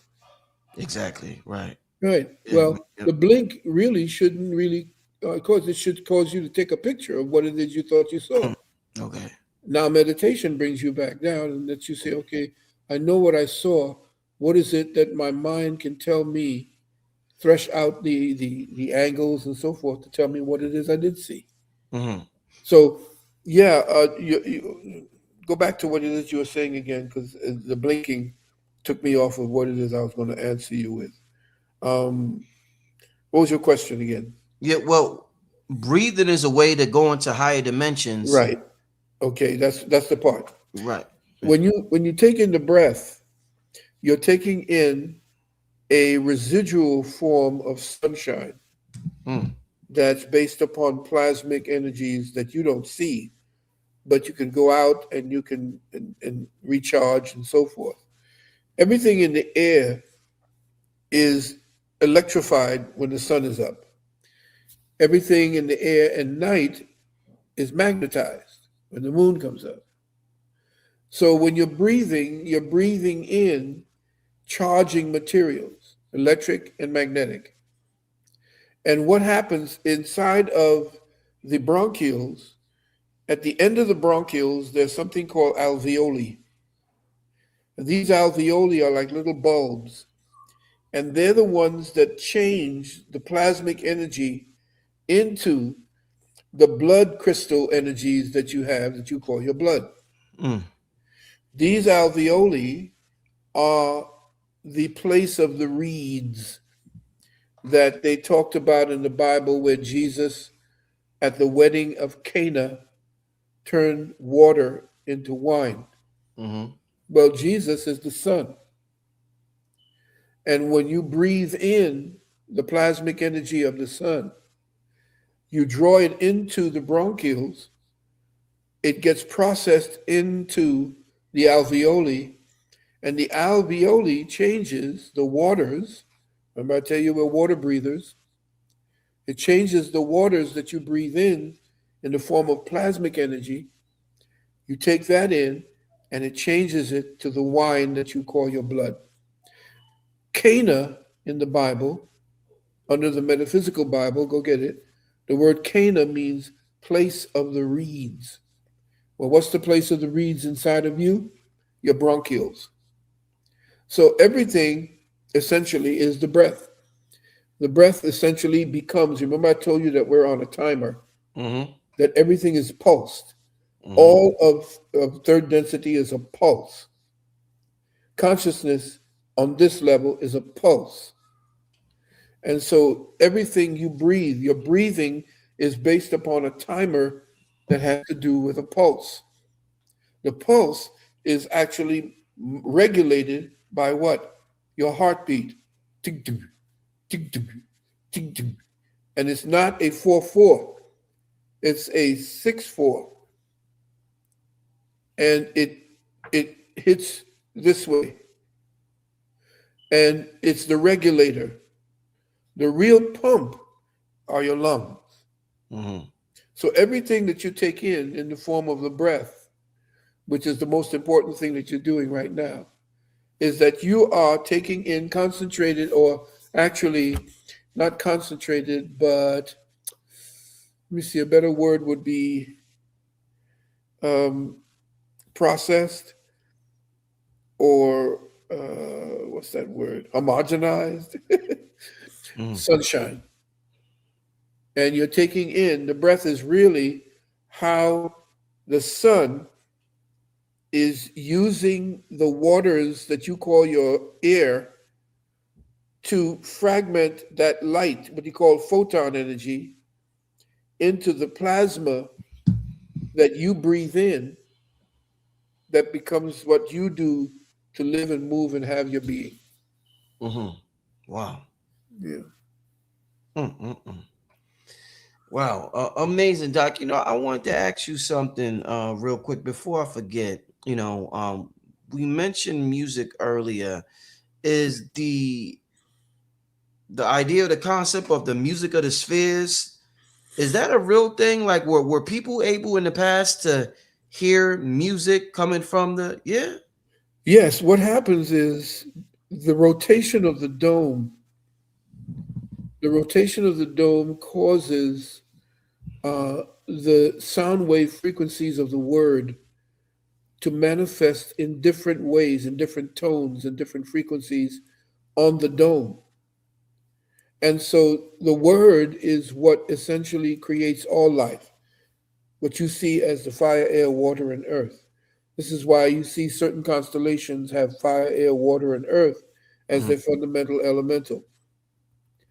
The, the music of the spheres essentially is based upon those putting up, or the ancestors having the ability through Kundalini to be able to listen to frequencies that band together and actually operate outside of the realm of our auditory abilities to pick them up. mm, When you raise your Kundalini and the first eye resonates, it picks up sound tones. Ding, ding, ding, ding, ding, ding. And you'll find that those tones that are bouncing off of the dome and hitting the earth becomes the modulation of what we call consciousness on this level. mm, And so the ancestors knew through meditation that you can actually listen and hear what they call the music of the spheres, but it was actually the frequencies and the tones that reverberated and their ability to pick up the tones. Everything essentially represents the tones. Let me tell you what the music of the spheres does. When the music of the spheres gets down into life, it becomes the chirping of a certain bird. mm. Come on, Doc. It becomes the roar of a lion. Come on. It Wow. becomes the language of life. Like the So, sound of rain, like that. yes, the sound of exactly. Wow. So everything that you're listening to is filtered through this blanket of different frequencies. And we pick it up through our auditory canal, the semicircular canal, the eustachian fluid tubes. We pick it up based upon our ability to actually process these sound frequencies. But we don't have, say, for instance, the dog has a higher sense of hearing than we do and smell. So their apparatus, their avatar of that one little spark of that animal, that consciousness, has an ability based upon the avatar that was created to manifest that. Birds sing Mm. in the morning time. And when they sing at a specific time, flowers respond Yes. Yes. because they respond to the interpretation. You see what I'm saying? The birds interpret that music of the sphere, and then they essentially open up. Everything is bouncing off. Everything is a choir. Everything is an orchestration of audio as well as visual realities that just the beauty of what it is that we have as life is so undermined by these neo-Neanderthals who want war and killing and all this kind of nonsense and killing off our children and so forth. But to understand how deep life goes into its expression is what we again teach at our university. Yeah, I mean, excellent. I'm definitely, King Simon has been sharing the link to university in the chat. So shout out. Where's King? Is King still there? I seen him all night long, but we've been on. Shout out to my Yeah, brother. I don't want to keep Doc too much longer. Just about two more questions for you, Doc. Okay. King Simon, if you are there, shout out to you, brother. I did see you earlier in the chat. Also, make sure y'all check out King Simon's channel. I know he did an interview earlier today with Noble Ampool. So make sure y'all check that out when y'all get a chance. Doc, let me ask you this, Doc. A couple of questions before we get out of here. Mhm. A person who they would say is an old soul, how many lifetimes you think that person experienced in this realm? An old soul. How Most about likely thousands. thousands? You would say thousands. Wow.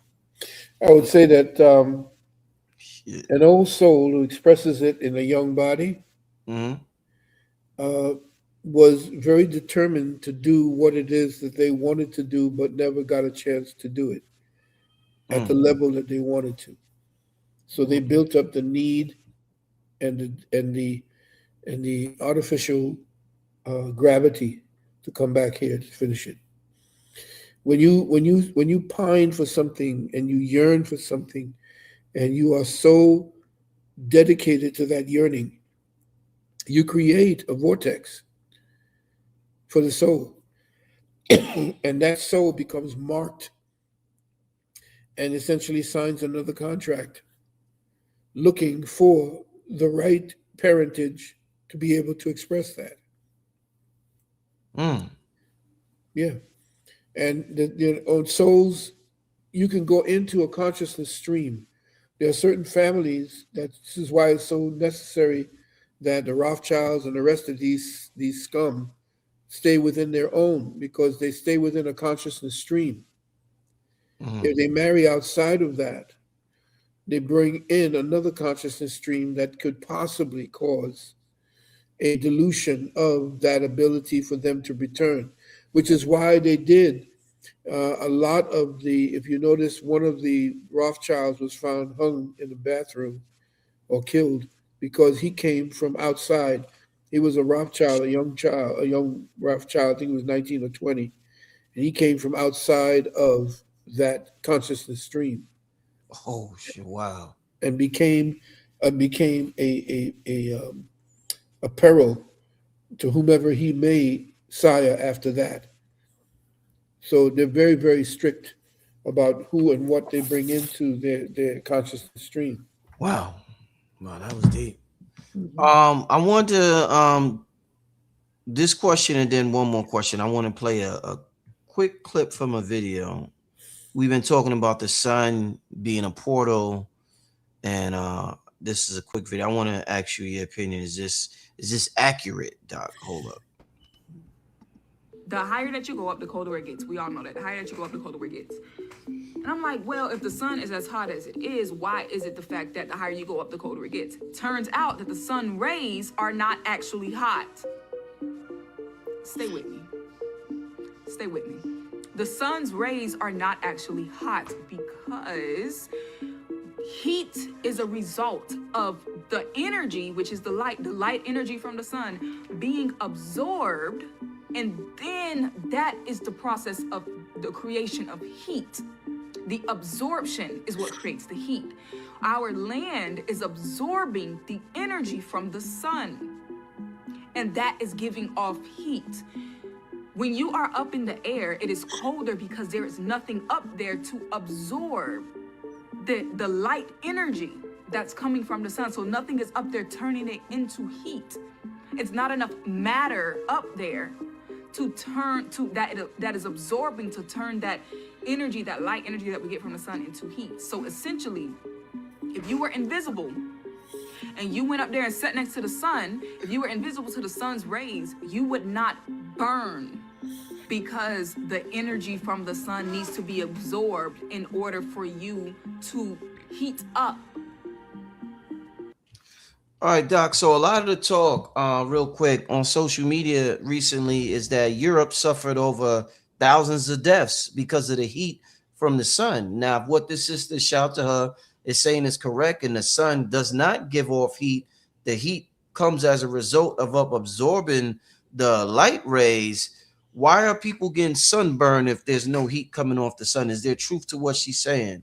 Doc. And if You definitely heard me because I said that 20 years ago. yeah, I thought I heard you say that. Yeah, yeah. So what's Um, actually well, how are people burning up if the sun ain't even giving off? Doc? because they're burning up simply because the sun is an irradiator. It Uh-huh. is not a ball of fire, Mm-hmm. and it does not exist in our dimension. Neither does the moon. What it does is it is a it's like putting a hot coal in water. It's going to heat up the water because of what it contains, what it has. Now, the sun is an irradiator, and the further away you get from the sun on the earth, the hotter it gets because it has to reach somewhere around 32 degrees off the earth itself to start to heat. This is why masonry is the way it is, because by 32 and 33 degrees. What happens is that the sun's rays, say for instance, if you were on top of Mount Everest, Mm-hmm. it's cold, you're too close to the sun, so to speak, Mm-hmm. because the irradiation does not pick up enough, um, it does not cause enough of the molecular or the atomic structure within the waters that is closest to the earth. It does not cause it to start spinning at a higher rate. When you are closer to the sun, because it's an irradiator and not a heater, it irradiates what is the atmosphere. The Mm-hmm. atmosphere is water. So what it does is it boils the water that essentially boils the skin. Mm-hmm. So when you get close, say for instance, when you're on Everest, it's cold. But if you were to go into the lowest part of, say, this planet or this plane, Death Valley, Mm-hmm. if you go all the way down to Death Valley, you'd heat up and burn up. Mm-hmm. Just like in Arizona is essentially a way down. They don't know that the continent that we're on dips. When you get into Arizona, you're going down. You're going the earth itself is down furthest away from the other states, so to speak. And what happens? Because it's further down, or at least it's sunken further down than all the other states, it heats up and becomes 110 degrees because it's furthest away, and it has the ability, the rays of the irradiated rays and the irradiation of the sun can then at that level below, like in Death Valley, it can now cause a higher level or a more active and aggressive level of the spinning of the atoms or the turning of that of the atmosphere. That's why it heats up, because it's where it is that it's at the point where the rays essentially what's that word, disperse, and where it disperses, it creates greater activity in the molecular structure of the atmosphere, and that's why you get so much heat. Mm-hmm. She missed out. She's right when she's talking about this cold into the sun, because there's no it's a portal. Mm-hmm. It's not really. It's an irradiator, and there's a difference. People say it's a big ball of fire. They show it, and this is NASA's bullshit. They show you there's a fire and the whole nine. It's not a fire. It's up there, only about 8,000 miles up, and because it's so close, that's the other thing. People really think it's 92 million miles away. It ain't. It's only 8,000, maybe 9,000 miles up in the atmosphere. And you can actually judge that because the Masons, if you look at the compass and you look at the compass, a 90-degree compass, if you were to see the sun going through the clouds, it takes an arc of 90 degrees, sometimes 60 degrees. But the rays of the sun come to a point. It couldn't be coming to a point because if it was 92 million miles away, the light would have been diffused and you would have not seen it arc the way it does through the clouds. That's how close the sun is. So yes, it's an irradiator. It's not that far away from us. And depending on what part of the world you are on, it will then give you a certain amount of active components in the rays that would agitate the atmosphere, the atomic structures in the atmosphere, the particles, Mm-hmm. and create the heat. Mm. Wow, great breakdown. I'm glad I showed that. Amazing breakdown, my brother. Definitely appreciate it. I want to, Doc, I don't want to keep you too much longer, Doc. I truly appreciate you coming on tonight, Doc. Once My again, let pleasure. people know how they could reach out to you. You got the university, y'all can support the brother on PayPal. King Simon is sharing all the links in the chat. Where's my brother? I thought I seen him. There you go, King Simon. Yeah. So yeah, Doc, let the people know, Doc. Any last comments? Anything you want to tell them? Listen, I'm just so happy to have been able to talk with you. There's Mm. so much now. Please, everyone, um, don't believe me. Just go out and do for yourself. You know, I don't like people following me anywhere. My main thing is to let you know or just point in the direction for you all, please. We would like to see you at our university. We are happy to receive any kind of gift from you at our PayPal, which is kevinearth@gmail.com. You know my email. Uh, Let me see, what else is there? Our telephone number is 800-847-1291. Again, 800-847-1291. And please understand, we are at war. There is a covert war being prosecuted against us, particularly black folks. And they got white people with their discontent to go ahead and get back to their feelings of superiority, and they're going to work us. There is a third integer. There is a shadow behind us that's doing all of the killings, that's causing the killings, that's creating the conditions for a race war.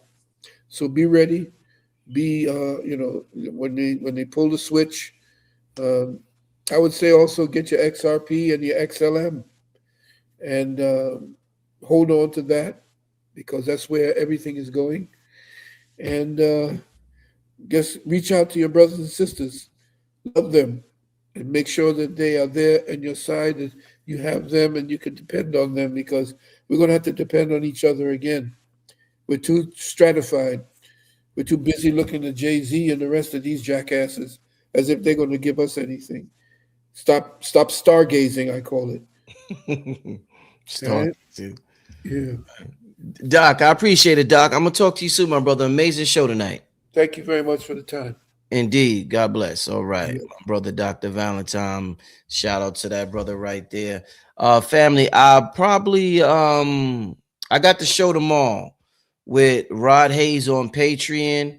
The Carbon Code Collective. We're kicking things off tomorrow. I should start. Let me share the link for Patreon to join. Anybody who joins in Patreon $5 or more will have access to certain aspects of the Carbon Code Collective. But I'm gonna get the Discord started probably this weekend. I don't want to promise because I'm trying to do it where it's connected to Patreon. So it's a little confusing, but I want to do it where it's directly connected to the members on Patreon. But we're gonna get that started real soon. But like I said, we're gonna start by creating our personal sigil on the Patreon. I might do a part 1 and part 2 with that the personal sigil making, but let me just show y'all. See, this is the damn, I don't, I'm trying to see, my desktop got so much shit on it. Give me a second, family. Yeah, I don't even have,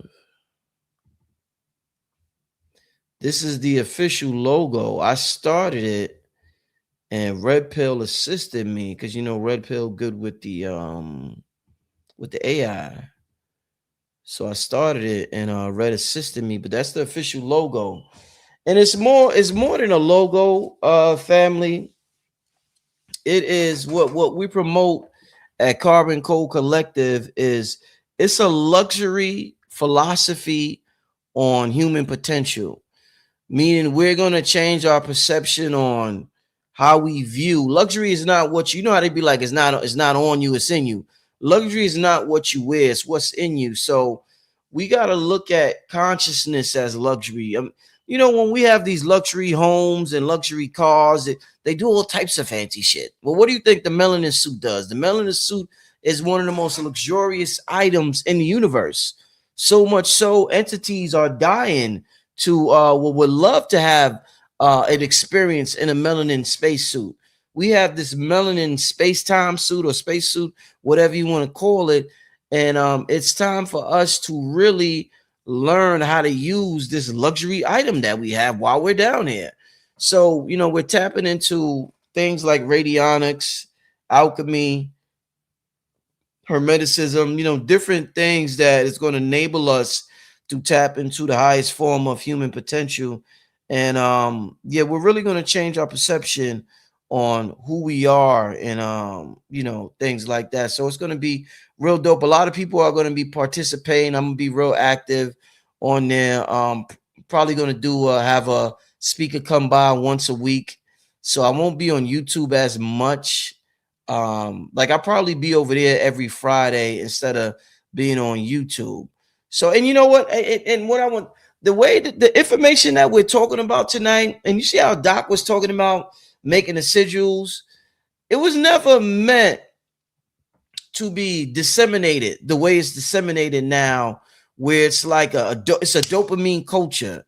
It's a dopamine drug culture where everybody's getting shots of dopamine online, where Phil could come with the most profound, or whoever could come with the most profound information in the universe, and then a week later somebody said, what's next? Because they never even integrated what they watched, but they need their next fix. And we're never going to get anywhere with the way this information is being disseminated. It's the same thing with streaming.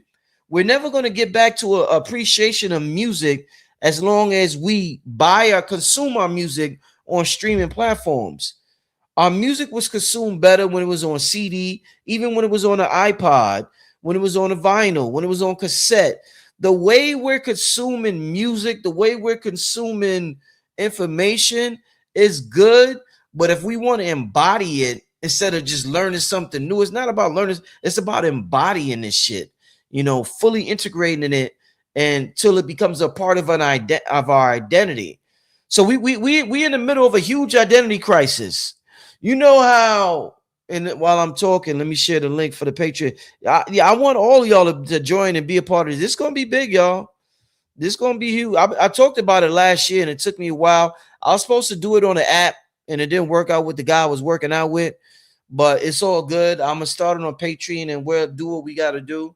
But we got a huge identity crisis.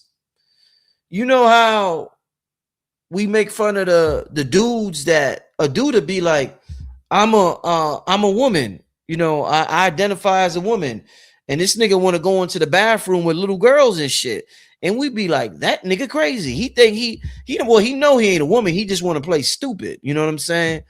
Well, we got an identity crisis too. We actually think we're human.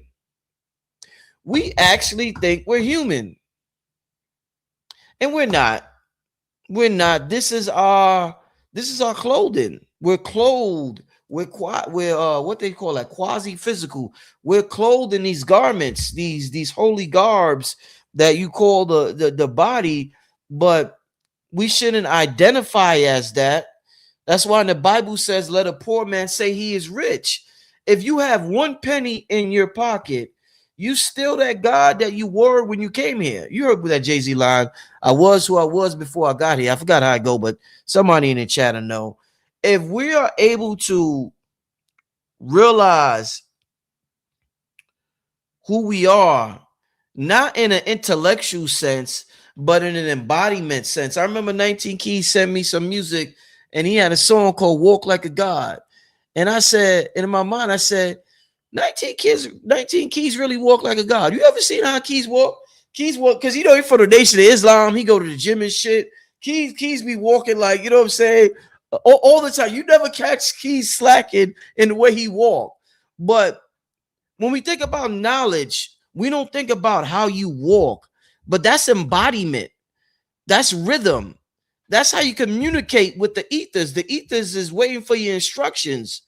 You read a book, but you ain't changed the way you walk.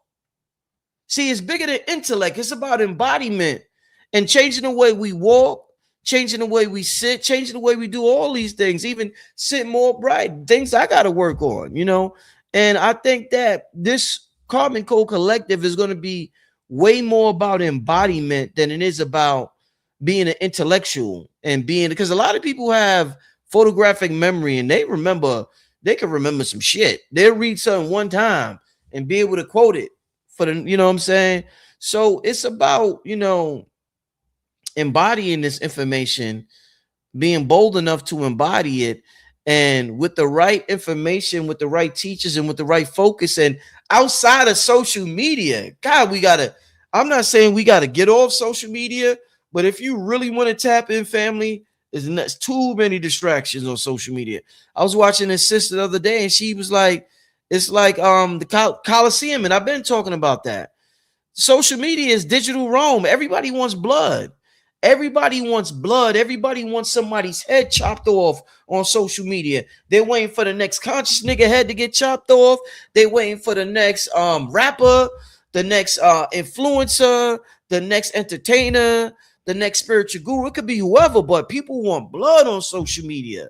They want conflict. They want war. You know what I'm saying? So coming with a certain vibe and a certain energy, you get greeted in the comments section with extreme negativity, and a lot of people can't handle it, and that's why they not on social media. I know a lot of sharp minds that refuse to teach on social media because there's so many low vibrational people on social media. And to each its own, they do what they got to do, but we got to develop something outside of social media that we could really tap into, minus the distractions. So we're going to start this thing off. What's up to Slimmy, Bay? Yeah, Slimmy, different memberships will get you different parts of access, but in general, $5 and up, you got access to a good enough amount of Carbon Code Collective. There will be incentives and things for members who got $10 or $20 membership. There will be things that they are able to tap into that the $5 tier isn't. But in general, if you join for $5, then you have access to a good amount of information. I think what I'm gonna make the Discord, and I think that's going to be probably one of the most important things for us to communicate with each other on a consistent basis. That'll be 5 and up, and then I'll figure out something for the other tiers of members. It might be we might meet up in person several times a year or something like that, but it'll be different things that different levels have access to. But it's going to be amazing, family. It's going to be amazing. We're going to have different people who specialize in different things to assist us in what's happening right now in the realm, and it's our time to shine. So once again, family, make sure you somebody said, is this another part of your current Patreon page? Yeah, it's going to be on the regular Patreon page. Anybody who has access to Patreon, y'all gonna see it. Y'all gonna see it, But yeah, so I'm excited. Tomorrow, Rod Hayes will be live. We're gonna start the process of learning how to create our own personal sigils. I'm gonna show you mine and how I recently went about doing mine, and I'll explain that. Then I'll let Rod go into how he goes in. And but we're gonna have a lot of scientists on here on the Carbon Code Collective over at Patreon. Also, the intro music was fire. Yeah, the intro music, like I said, shout out to Amerika, Sutton. That ain't AI. That's a real human voice on there. That's humans making the production. It's a collaboration with me, Nick Price, and Ebass. He does the guitar. He got the guitar on there. So yeah, that's an amazing track right there. Y'all gonna be here. Yeah, that's the opera version, but there's also a version with a song version. What I played was the opera version.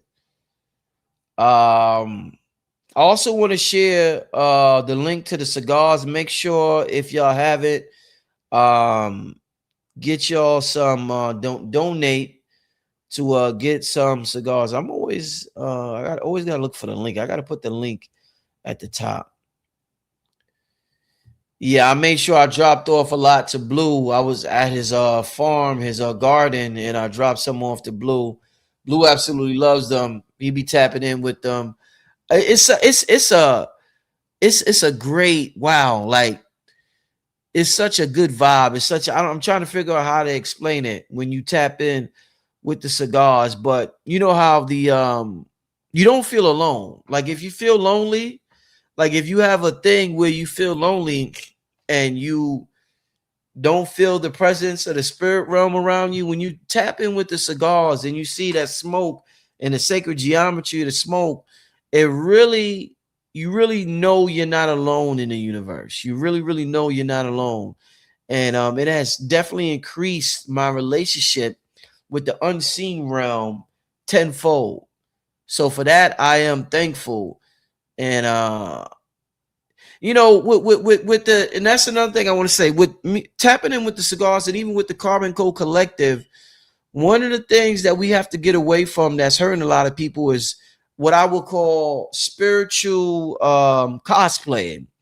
We got a lot of people spiritually cosplaying God or entities or deities or whoever, but they don't really believe it inside. You know, they just cosplay, just pretending. And we hear that word used a lot when it comes to black people now, how black people cosplay to pretend to be black Americans. But that even extends to the spirit realm where a lot of people are cosplaying, pretending like they're embodying this information and they're not. And we have to go from, pretending to, being to silent confidence, assuming, assumption. Neville Goddard talked about the power of assumption. We have to have a silent knowing, a silent confidence about who we are. And it's just going to be so dope, this Carbon Code Collective. It's going to be so dope. What time tomorrow? I'm not sure. Probably 8, either 8, probably 8. Probably 8 o'clock tomorrow. Rod Hayes will probably go live 8 o'clock tomorrow. Yeah, I'm just going to be sharing a lot of things over there now. It's to the point where, so much spiritual psychosis on the spiritual, on the online sector of spirituality and all these social media sites. It's important for us to stay focused. These times are too important for us to get distracted or for us to, let me just use that word, distracted by all the foolishness going on online, the digital realm. People want blood, want to see blood, they want somebody head chopped off. So yeah, we're really going to focus with this. And I'm really, I'm this logo right here is very, just me looking at it. Sometimes you just look at things. If you notice the C's, they're shaped in the form of a hexagon. And the carbon atom, the molecule molecule is like that. It's like that shape. So there's a lot of science. Man, I gotta blow my nose, man. Got a little, I don't know if it's a little cold or what, but there's a lot of science within this symbol. A lot of science. And and once again, shout out to Red Pill for helping me. Red Pill is gonna be on Carbon Code Collective, helping people utilize AI to our benefit and not letting it lead us. He's going to show us how to have a healthy relationship with us, a healthy relationship with it to help us with certain things and not be consumed by it. But no. Okay, yeah, I'm gonna tell y'all about the farmers market. We couldn't do it this week. Nalaja over at Wadada, her store, I went over there. It's not stocked. I'm gonna wait for. I'm gonna give it We're looking at August 8th to do the health market. We're looking at not yeah, August 8th. We're looking at August 8th to go and do the health market. And I think it's gonna be dope. Mr. G is gonna be a part of it. He's bringing a Geefy tea. I'm gonna get a lot of people to come out there with things health related. I'm gonna bring the cigars out there. Did I share the link with the cigars with y'all? I don't know if I've been talking. Let me share one more time. Once again, shout out to all of y'all who did. Oh, I didn't even realize that. New Diamond said 8-8. I didn't even realize that's the 8-8, the gate. Wow, that's okay. That's a good day there to do that. Yeah, I didn't even. I be picking these days, and it don't be. I don't be looking for a lot of bits. It just be winding up with like that. It just be turning out like that. But let me get out of here. I will see all of y'all over on Patreon. Let me show y'all. Give me 1 second. Let me get something, y'all. Hold up. Let me get something. Oh, let me take this down. Let me show you something real quick.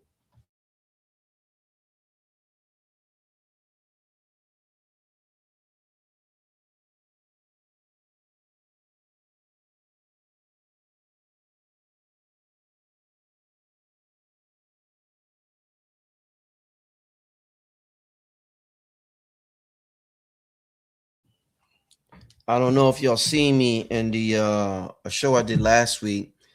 I still got to do the book review of the epigenetic book by Bruce Lipton, but this is in terms of Carbon Code Collective. This is definitely one of the first books I'm gonna be talking about. We're gonna be going over these books in the Carbon Code Collective. I would love for everybody to have the books that I talk about if you can get it. But it's 2 books. It's real good. It's an easy read. I like how they put them together. I really like how they put these books together. But it's 2 books. It's I'm trying to see who is by the company. Let me tell y'all the company. Shit. Oh, Accurate Thought is the company, but it's 2 books. It's the Frequency Architect and the Frequency Effect. But they're real good books. Like I said, we're embracing the luxury of the human body, and these books do a great job at breaking down the machine, how to use the machine. It does a great job at breaking down how to use this machine we call a human body. All right. Yeah, it is a good book. It is a good book. It is a good book. It is a good book. Shout out to Red. Red put me onto this book about 15 years ago, y'all. Like a long time ago. Like literally like 15 years ago, Red put me onto this book, and I pull it out every now and then. I lost it and I had to buy another one. Somebody probably stole it from my collection. But yeah, this is a real good book. You know what made me go back into it? Because I was Resonance Rich last week. Remember, I was Resonance Rich. I'm Radio Rich today. I was Resonance Rich. And I said, I got to tap back into that book, The Law of Resonance. Real good book. Real good. Shout out to Red Pill. Put me on over 15 years ago. He put me on to that book. See, books are beautiful. You can have them for a lifetime. And every time you read them, you get just a little something new that you got from the last time you read it. So, yeah, we about to get real busy. We about to do our thing. And like I said, so much psychosis spiritually happening on social media. It is important for us to create an environment that is conducive to what we're trying to do. Free from all the buffoonery happening. And for people who are serious, about this information. This information is people, you don't know what people would do in past lifetimes to have access to all this information we got access to. And because it's so abundant to us, we take it for granted. So yeah, we are going to we're going to change that. And we're getting ready to be the best version of ourselves. We're getting ready to create our own sigils. We're going to do things like I was thinking about we talked about the Morse code. Is that something, King Simon? What do you think about us learning the Morse code? Is that something that you think is going because I've been studying my ham radio book that what's Aton Edwards gave me also, King Simon. I'm studying that. But what do you think about learning the Morse code? Is that something you think we need to know, King Simon? But that's what I'm talking about. Things like that we're gonna be doing, like, you know, yes, yes, say fuck. Somebody said fuck yes. Yeah, things like that is things like we're gonna be like, it's gonna be real dope learning, not YouTube learning. Of course, Morse code, yeah. Somebody said, how do I get access to the Patriot page? I shared the link. I'm gonna put it in the hold up. Let me share it real quick.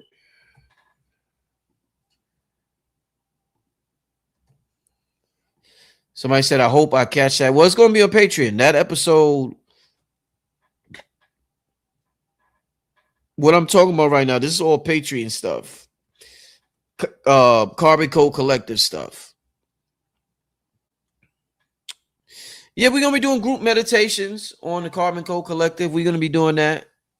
Like I'm saying, this is stuff where there's no counter intentions. Like you do it on YouTube and there's a comment section full of troll. Like there's no counter intentions with what we're gonna have going on.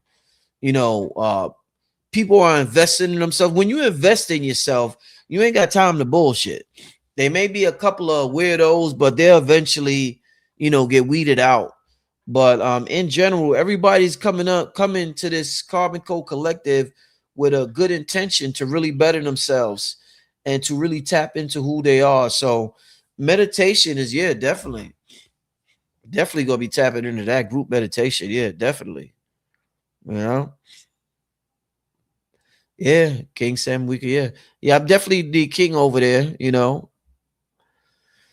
Well, let me get out of here. I appreciate y'all. I will see a lot of y'all tomorrow on Patreon. Rod Hayes, how to create your own personal sigil. This is one of Rod Hayes' specialties. He's talked about what I told him. He was like, "Yo, Rich, I talked about that years ago. This is one of my specialties." So, yeah, just sign up for Patreon. Yeah, I appreciate it. Yeah, I'm not gonna be on YouTube. I don't know. It depends on my schedule because I would love to be on YouTube as much, but I got my daughter, so my time is not as abundant as it was before I had my daughter. But Fridays I will probably have a day dedicated to be on strictly with the Carbon Code Collective. That'll probably be Friday. So I usually do Friday shows, and so I probably won't do that anymore. Friday shows on YouTube. It'll probably be on Patreon, and it's gonna be fun. It's gonna be a lot more fun. It's not about quantity; it's about the quality of people. So it's gonna be, and King Simon talks about quality people. It's gonna be quality people over at the Carbon Code Collective. So it's gonna be real good vibes, high vibes. But yeah, I will be there. And I don't know. I'll see. I'm gonna see about exactly how much I'm on YouTube. No, I didn't see the video you sent me, King. I seen the dude you talking about, but I didn't get a chance to look at it. And shout out to all my Patreon members. Thanks for being there, sticking by, and being patient.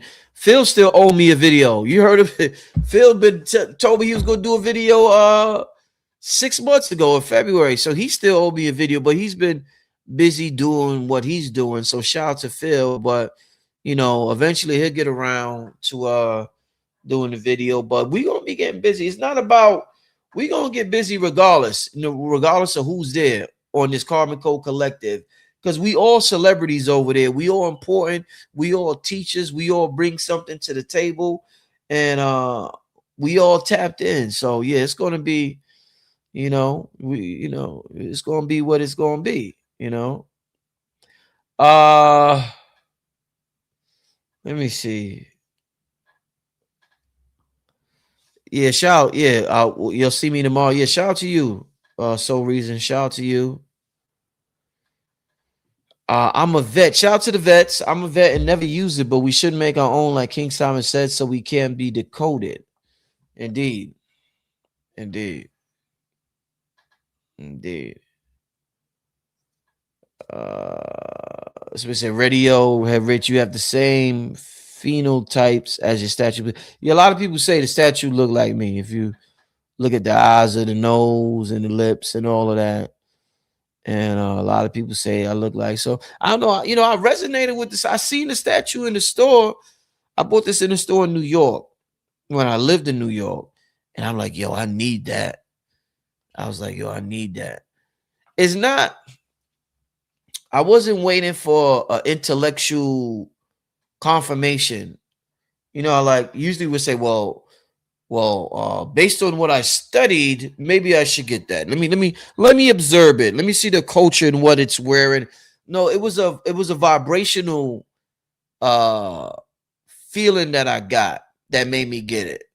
That's how I move in this realm. You know what I'm saying? So that's why when people be like, yo, you ain't do a vet in a while. I didn't get a vibrational calling to do one yet, you know.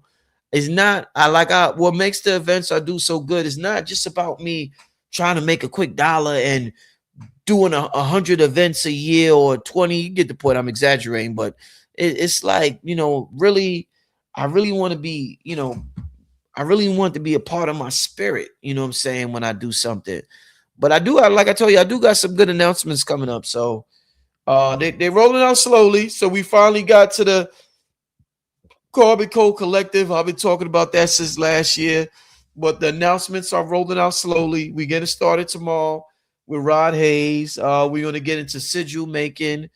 We're going to have a speaker every week on probably every week. I don't want to say that and y'all get mad at me, but most likely every week we're going to have some of the speakers on the Discord helping out with the Discord on the chat that we have, and we're going to be meditating. We're going to be going over books together, and it's going to be a nice online community for those who are, and sometimes it may get boring, but if you're looking for excitement, let me tell you, if you're looking for excitement 100%, I'm not saying it's going to be boring, but if you're looking for excitement 100% of the time, you're in the wrong place. Because if you're looking for just excitement, that's that dopamine. If we're sitting and we're reading this book, I may be on there. Let's say I do a 2-hour show. It's going to be us going over the book and going over important parts of the book. So it's like, you know, we got to be tuned in. It may not be, you know, the most fascinating thing in the world, but it's what's necessary for us to tap into who we are. And we need that focus and that stillness that we used to have, that the internet's taken away, you know, our attention span, our focus, you know, all of these things. So we're going to get it back. You know, I'm completely confident. If I get the vibrational feeling about something, I know it's going to be booming. You know what I'm saying? So I don't just create things just to create it. They come through me. They don't come from me. So I can't even take full credit for it. It's actually a channel that I get. And that's why my name, Radio Rich. You know what I'm saying? So this is a gift from the ethers that already exist in the ethers that I'm proud to be a vessel of, a gift from God, for lack of better words. So, yeah. Even if you don't smoke, you could try the cigar. Even if you don't smoke, people put it on their altar like Vicky Dillard, the sister Yaya 777. I think Dr. B put it on his altar. So you definitely don't have to smoke it. You definitely don't have to smoke it. Yeah, we're gonna be getting homework, all of that. We're gonna be getting homework, you know, we're gonna be getting all of that. So it's gonna be good. Let me get out of here, family. I will see everybody tomorrow with Rod Hayes over on Patreon. We kick it off the first night of the Carbon Code Collective. As I leave here, once again, check out the song, the outro. It's like with the sister Amerika Sutton. The sister does opera. The sister is a genius with the vocals and with the writing and everything. And this is the opera version of Firewalkers. The name of the track is Firewalkers. I collaborated on the beat with Nick Price and Ebass. And yeah, so it's a group effort. Shout out to Amerika Sutton. The song version has Cambada on it. Blue Pill, and I forget who else, but the song version is amazing. But saying that to say, I appreciate y'all once again. Shout out to Dr. Valentine. I look forward to kicking off Carbon Code Collective. Let me see something. I was telling them to make me. Hold on. Let me see something real quick. Time is 11:30. Give me a second. Let me see if logo design. Hold on. Give me a second. I was telling Chat GPT to put it on a shirt. Let me see what y'all think. This sister here. This is what Chat GPT. Hold up. Let me show y'all. I'm gonna have to come out with the Carbon Code Collect. Like I said, this is a luxury philosophy. This is luxury philosophy, y'all. You know, you see how Fendi represents luxury clothing. This is luxury philosophy of human potential. We got luxury. We're our melanin is luxury, so it's in us, not on us, not just on us. You know what I'm saying? It's in us and on us at the same time. But Chat GPT drew that up for me. I said, let me see a sister and a brother with it. So I might have to come up with my merch is long overdue anyway. But what y'all think about the Carbon Code? And that's luxury. That ain't no corny shit. That's luxury right there. You know what I'm saying? But I'm gonna have to I'm gonna have to come out with the Carbon Code Collector. This is gonna be good. Like I said, this is coming through me, not from me. So it's not limited to my local body or my local thinking. This is universal, cosmic, ancestral thinking, ancestral work that's being done through me, through this vessel that was named Richard Merritt. So I appreciate working hand in hand with my higher self to making this happen. With that being said, like I said, I will see you tomorrow. Rod Hayes kicking off Carbon Code Collective. Zone out to this track, man. This is like it puts you in another place, y'all. We got a lot coming with music. We taking back our music from the folks who controlling it. We taking back control over our music. That's the most important thing because the music controls every other industry, school, economics, fashion, all of that. If we have our music, we'll be so much more influential in all those other areas. So we're taking back our music, and I'm thankful to be guided by a higher power at this time in this paradigm shift in this dimension. So tuning out. Thanks for tuning in. Peace, family. See you tomorrow. Patriot.